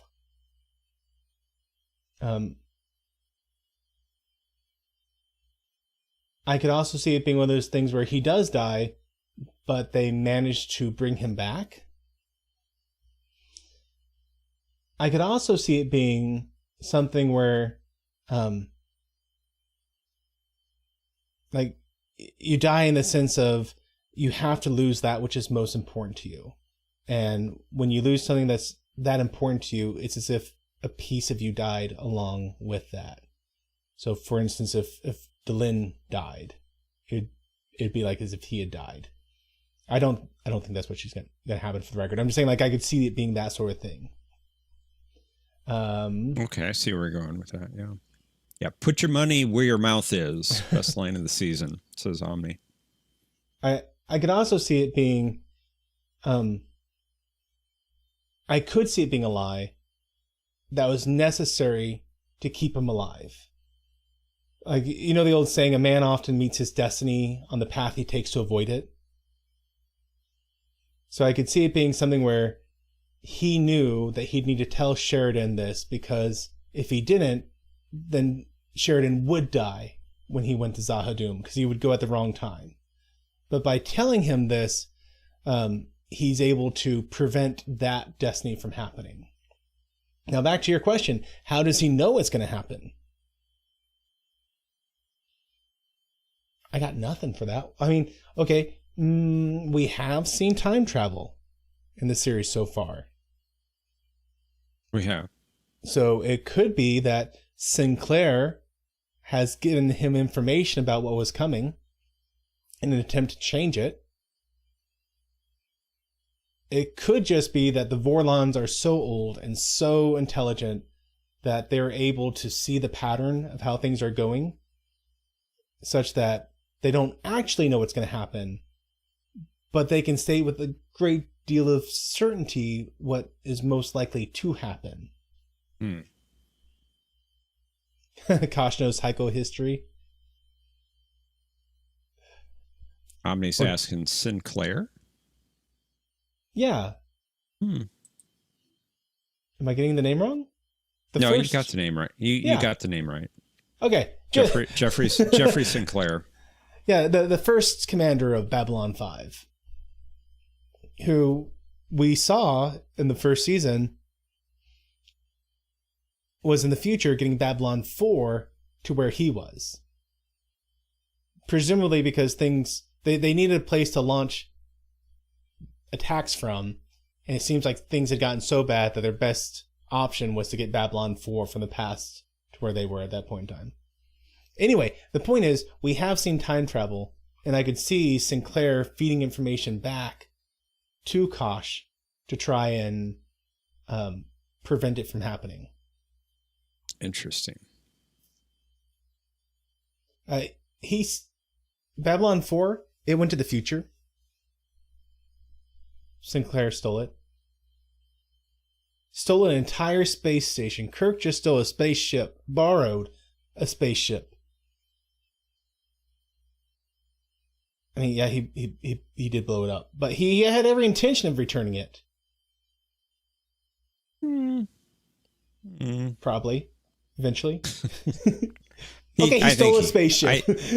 He stole it. I think he would have returned it if he could have. But hey, Sheridan or Sinclair stole an entire space station. That's one-upping Kirk. And if you remember, Babylon 4 is a station that can move around. That's true. Has propulsion, where B5 does not. I mean, once you've lost 4 space stations, you got to make some cuts to the budget somewhere. I suppose.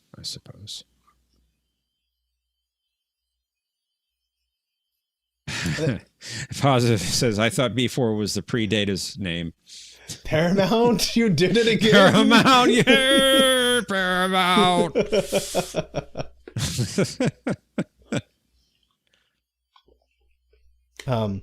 So yeah, this was just a fantastic episode. So why didn't Kosh run?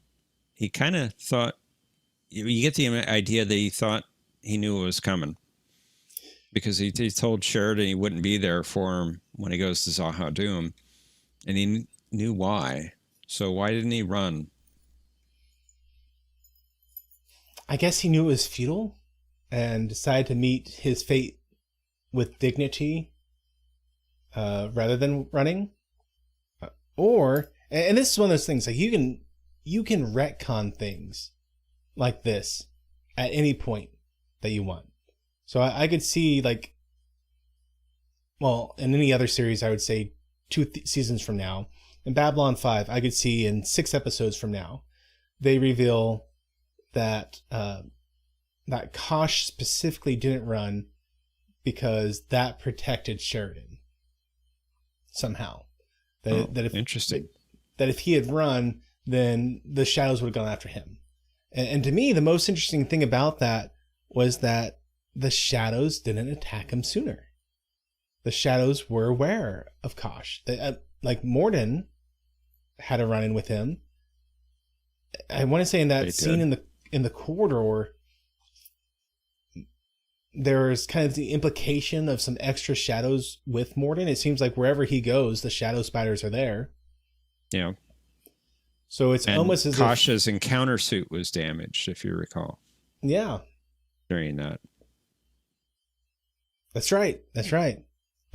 So it's almost as if there was a non-aggression between the two people. That's what I was just going to say. You took the words out of my mouth. I mean, that's the only thing I can think of. If you know where your enemy is and you can kill him at any time, the only reason you don't is for some sort of non-aggression reason. And I guess you could say that the Vorlons were the ones that struck first. I mean, they did take out some shadow vessels, so... Yeah. That up until then, they were both using... And this is something I've talked about a little bit. They were both using lesser races as dignitaries doing their battles for them. They were. Now, you're right. To be fair, we did see that the shadow spiders were starting to directly attack. But not the Vorlons. They're attacking the lesser races. Right. They weren't attacking the major races like Earth or Zog, which would be the major races, I guess. The first ones. They weren't attacking the Minbari, which is the oldest of the newer races. They were going after the Bakari. Mm-hmm. So it does seem as if there was some sort of non-aggression agreement there. And it could have just been the agreement of the Shadow Spiders weren't ready to fight the Vorlons, that they didn't have enough power yet. And as they've been amassing more power, they've been making more overt attacks. And now things have come to a head where it seems like the Shadow Spiders are completely ready. Like, they're starting last episode, they weren't hiding at all. They're like, okay, this is it. We're going to fight now. Game's on. And it seems like they still weren't directly going after Kosh. But once the Vorlons shot, they said, all right, we've been pushed in this position. We're going to fight back. So it's interesting to me that for the most part, it seems like both of them are using proxies. Kind of like Russia and America did. Yeah, that's true. And the Vietnamese wars. And so this is something I mentioned where when we saw how Kosh had integrated himself into the lesser races mythology, or not Kosh, the Vorlons, as key religious figures. I speculated that I'm not entirely convinced that the Vorlons are quite as on our side as they claim. I do recall you saying that. Yep. And thinking about how both of them have been using lesser races, I really feel like I'm onto something there. That both of them are doing these proxy wars. And if both of them were to stay out of the lesser races' doings, we'd be better off. The Centaurian Narn wouldn't have escalated into war. That's true. They probably wouldn't have. I mean, they hated each other, but... Yeah. But they were in a state of, we can't really fight. The Shadows kind of pushed Yeah. Londo and the Centauri into it. It seems like both of them are just using the lesser races without really super caring about the race themselves. They care about the fact that what happens to the lesser races will dictate if they win or lose. And that's a big difference between us caring about what actually happens to the lesser race. Very true. So do you believe Londo got played so easily by Morden? Do you buy that?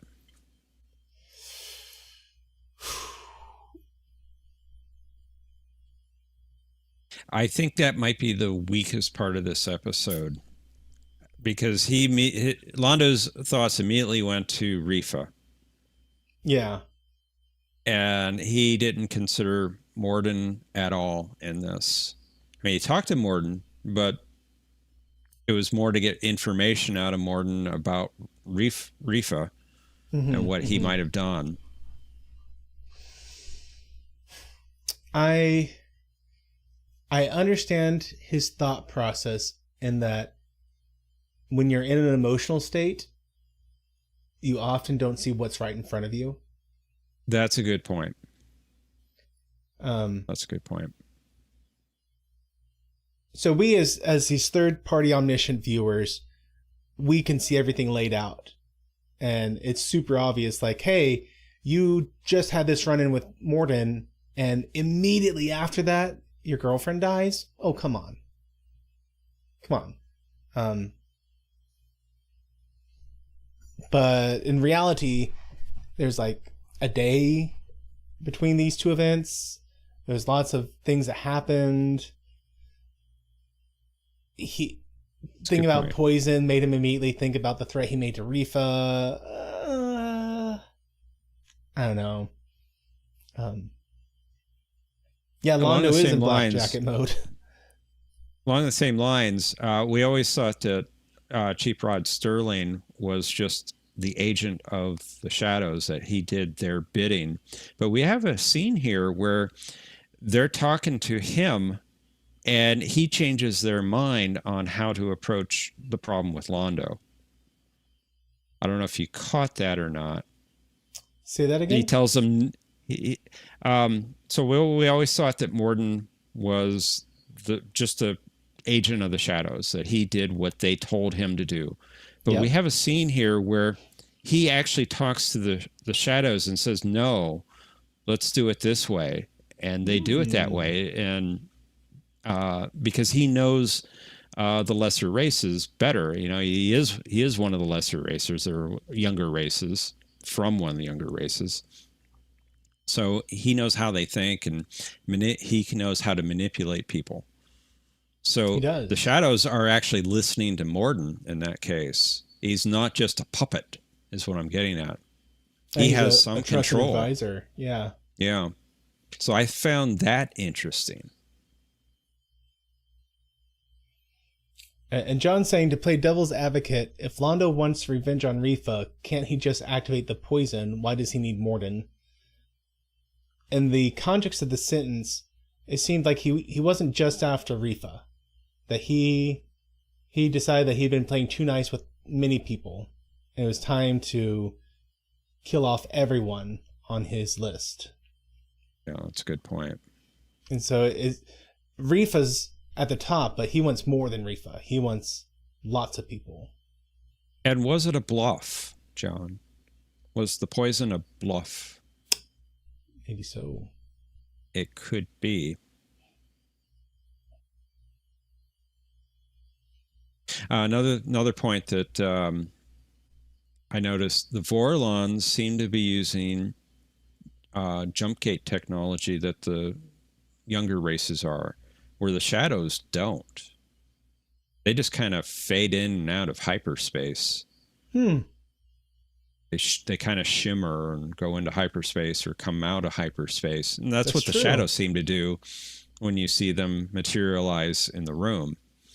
So are the shadows more advanced, at least in hyperspace technology, than the Vorlons?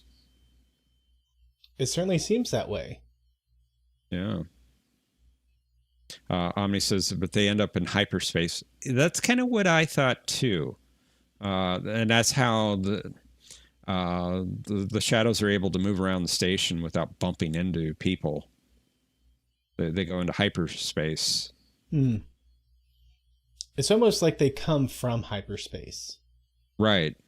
Like that's their native location. Yeah, I agree.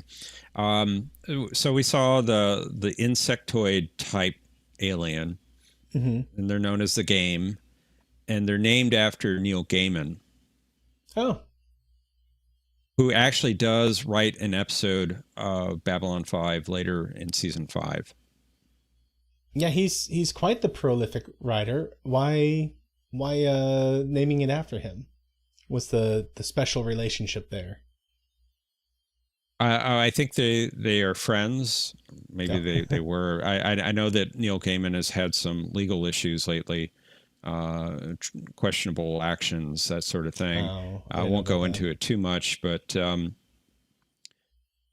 the title character of Gaiman's Sandman has a mask that's similar appearance to the Game, the mask that they wear. So.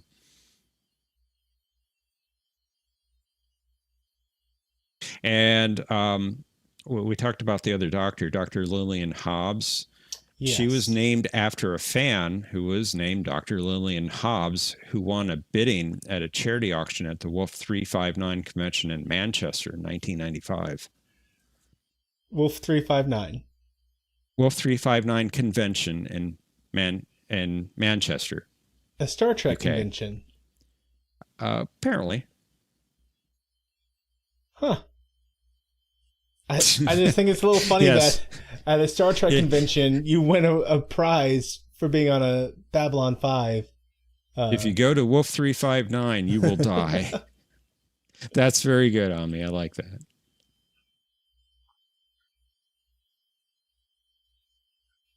Well, all in all, just fantastic episode. Lots of questions raised.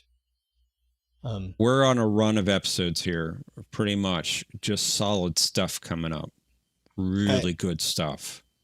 I don't think that long term we will see Franklin be gone. I think that by the end of the next couple episodes, he'll have been able to change his position and stay. Because he did say that he's resigning effectively immediately, but he had things to finish before he left. Something like that. Well, I think he resigned at the end of this episode. But where's he going? Rehab? Home? He didn't really say. He can't really go home.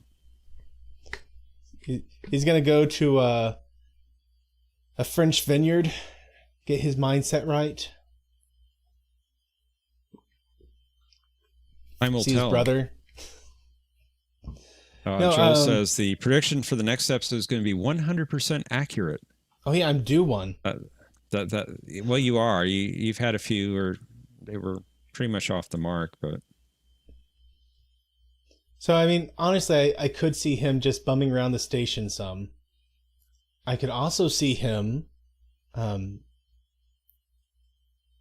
to the Ranger boot camp sort of place. Ooh. That he's had several conversations with Strider about Marcus. About how Marcus, about how the Vorlons changed his life.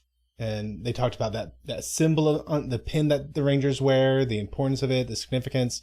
And I could see Franklin going to Marcus and saying, I need help, and ending up there. But I do think that ultimately he's going to actually stay on Babylon 5. I think that within the next couple episodes, he's going to get things resolved to a point where he can pick up his work. Some big thing will happen. Well, he'll have to step up as a doctor and save someone, and that will get his mind focused back. But he'll need a couple days to go through that process. Because like he said, he realized that he hasn't even sat down in a chair to listen to music. He's just been going nonstop on stems. Yeah, he has. Hoot Owl says Franklin tries to one up his father and becomes the Ranger General. Yeah, he did knock that light over nicely. I'm not sure why that comment got blocked. A couple of his got blocked. Yeah, that's odd. Especially because there's nothing questionable. I don't see anything wrong with it. Hashtag Sorry, rigged. Omni. YouTube's having problems tonight, as you know. Been some buffering, so maybe the chat is on the blink too. I don't know. Chatbot? Maybe they're trying to roll out some sort of AI right now. I actually did hear they're trying to roll out some AI. It's not in place yet, but they're talking about using AI to monitor what videos you're watching to determine what age you are. So no longer will you be able to set that you're an adult. They'll just say, well, you claim you're an adult, but because you're always watching blippy stuff, you're really a child. Therefore, you're not allowed to access adult content anymore. So that will be interesting if it goes through. It probably will, and then they'll need to fix something because it's gone haywire. Oh, yeah. AI seems to do that. You've seen the memes, like they say, how many R's are in strawberries? In the word strawberry. And it goes, there are 3 strawberries in the word R. I've seen it do things like that, so I'm not surprised. Oh yeah, so often I'll be talking to ChatGPT trying to do something. It's like, okay, do this thing. And then I try and do the thing. I'm like, oh hey, you must be using old information that's not available. Oh, you're right, that's not available. And then later on in the conversation, it's like, you should have done the thing. I'm like, look back at our conversation. We've established I couldn't do the thing. And then it goes, you have used up all your communication until until tomorrow. I'm like, oh my goodness, sometimes I really hate AI. Yeah, I'm not too big on it myself. AI has achieved the proper annoyance level with Garibaldi. That's true, Hoot Owl. I guess they kind of got that quietly resolved. Yeah, it sounds like it or seems like it. We don't hear that voice, so. Last we saw, he shot it in the elevator. Well, he shot the speaker, so you didn't have to listen in the elevator, in the lift. Yeah, shh, Al can hear you right now. AI can hear you, I think. Yeah, that too. AI I like Al better. Al. What about Alf? Yeah. I saw your meme in Discord. Yeah, Al Buster.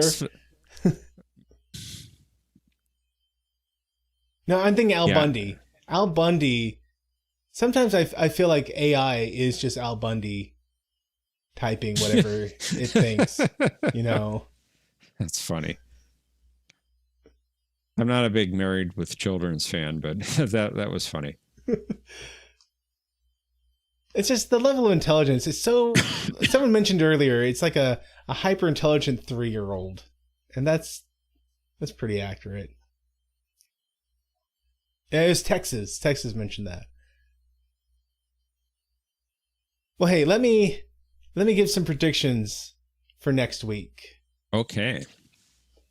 So next week, War Without End, Part 1. Part 1. And yes, just Part 1. Just Part 1. So now I don't know. Maybe you want to do a prediction for both parts. I don't know, since they are tied together. Because if you watch Part 1 and your prediction is wrong, then you can kind of correct it knowing what happened in Part 1 for Part 2. So true. Maybe you should do both parts. I don't know. So, fair point. I'm going to do both parts. War Without End as a singular episode. And I am going to swing for the fences on this one. Okay. I think the reason it's called War Without End is because we are going to catch up with the time travel antics that we saw in Babylon Squared. And there's one scene in particular that I'm thinking of where Sinclair shows up and it's the middle of some big fight on Babylon 5. And I think we're going to catch up with that moment in this episode. And I think that's why they're going for this War Without End. So I do think that with what's been happening, the war with the Shadow Spiders is going to reach a peak, at least a minor peak for this moment. And Babylon 5 is going to be deeply entrenched in true and proper war. Then we're going to be at our big cliffhanger moment at the end of part 1, where it looks like maybe Babylon 5 is about to fall. And then the solution at the 2-parter episode will be we catch up with Sinclair and he's able to come back in time and kind of pull our bacon out of the frying pan to save us. So a little bit of best of both worlds in there with that cliffhanger, sort of. Now, I do think it makes some logical sense here for the White Star to be damaged, but I do not think that this will be the moment where the Techno Mages show up. I am going to stick to my guns and say that comes in season 5. At the end of War Without End, we'll be forced into a stalemate situation where the Shadow Spiders have had their kind of power base damaged enough where they cannot make any more overt moves and things kind of have to move into the background. And I think we'll start to focus from that point on the war with Earth. And honestly, perhaps now I said that out loud, there would be a certain amount of making sense that the War Without End was with Earth. I'm going to stick with spiders, though. I'm going to stick with the spiders precisely because we've been focusing on them, and it just makes the most sense to keep going with them. No, I'm not going to change my prediction. I'm gonna stick to it. Thomas says, "OMG, Matthew cheated." And I think that by the end of the 2-parter, we will have secured a major victory, but the war doesn't end. The battle is won. The war doesn't end. It doesn't end. We're going to enter a time of moving things back, a time of stalemate-ish, but the war can't be over. We got 2 more seasons. The war can't be over, so the war doesn't end. That's it. That's my guess. Sounds like an exciting story. Yeah. So, maybe I even get something right in it. Yeah, Thomas is claiming right now I cheated, but come next week, he's gonna be saying my batting average has dropped another couple points. Omni, yes, I did, but I always go back and review what he said to fill in any little blanks I might have missed. So the war doesn't end. The war doesn't end. Yes, I got that. Yep. Because it can't. Like, we literally have 2 more seasons. The war can't end yet. But we do need. I don't feel like we can have this level of conflict continue for 2 more seasons. The Shadow Spiders are too strong right now. We are too weak. So we need to get things where they're back in the background, because we're gonna have stuff going on with Mondo. I mean, what he just did with Morden is gonna set the stage for him getting on the throne. Oh yeah, that's right. We've got the Emperor position to worry about. Yep. And that is sad. You know, I made a prediction that she wouldn't like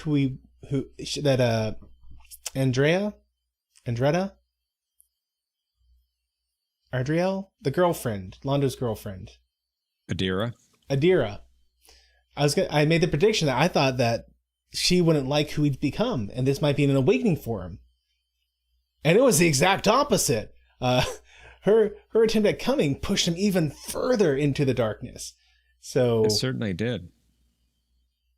So yeah, we got that to deal with. At least her death did. Yeah. Which is sad. I'd really hoped that we'd see a turning point for him, but instead he's just going further. But hey, we'll get to that third prediction. And that'll be it. Josh says, Professor, my prediction for next 2 episodes of Matthew's prediction is 60% right, but 100% wrong at the same time. Wink. That's the way this goes. It does. In fact, the first prediction she made, Margelle made, about he'd had 3 chances to avoid his fate. And the first one was, do not kill the unseen eye, the one eye. Yeah, I've got it pulled up here, but I can't find it. There it is. You must save the eye that does not see. So I could definitely see that being something where he is right now, where he just straight up kills this person, the eye that does not see. But Omni says he saved the eye, but did he? Remember, he didn't save the eye from season 1. It was actually Mr. Morden, Cheap Rod Sterling, and the Shadows that saved that eye. And is it that eye that we're talking about? Now, the eye that doesn't see, it was important because it was a regalia that conferred official emperor status. Like it was one of the signs of emperorship, wasn't it? Of nobility, of legitimacy to rule. Yeah, it was a symbol of Centauri power from the first emperor. So I could see the eye that does not see referring to the emperor. Like I could see that being kind of one of those noble titles. You know, like holder of the 7 rings of such and so. So I could see him killing the current emperor, and it being revealed that that was failing the first chance of avoiding his fate. I don't know, just off the top of my head thoughts here. Which I could do all night long, but I would rather sleep all night long, to be perfectly honest, so... Sleep is good. It is. So guys, thank you so much for hanging out with us tonight. This episode has given us so much good talking material, but I do need to go ahead and get to sleep, because that'll get us one day closer to getting to see the next episode. Yay. Yay. Yay. Fingers crossed. Yay. So thank you so much for hanging out with us, and I look forward to seeing you next week at the Hour of Scampering. Everyone take care. Have a good week, everyone. Thanks for joining us. Thanks for watching this video. If you enjoyed it, please be sure to hit that like button and share it with your friends. If you haven't subscribed yet, I hope you will, and be sure to hit that bell icon to be notified of all the updates I do on this channel. If you want to support the work I'm doing here, then I hope you'll consider becoming one of my Patreons, where you'll get early access to all kinds of videos. And until the next time, may the Lord bless you and keep you. May he cause his face to shine upon you and be gracious to you. May the Lord lift up his countenance upon you and give you peace. Amen.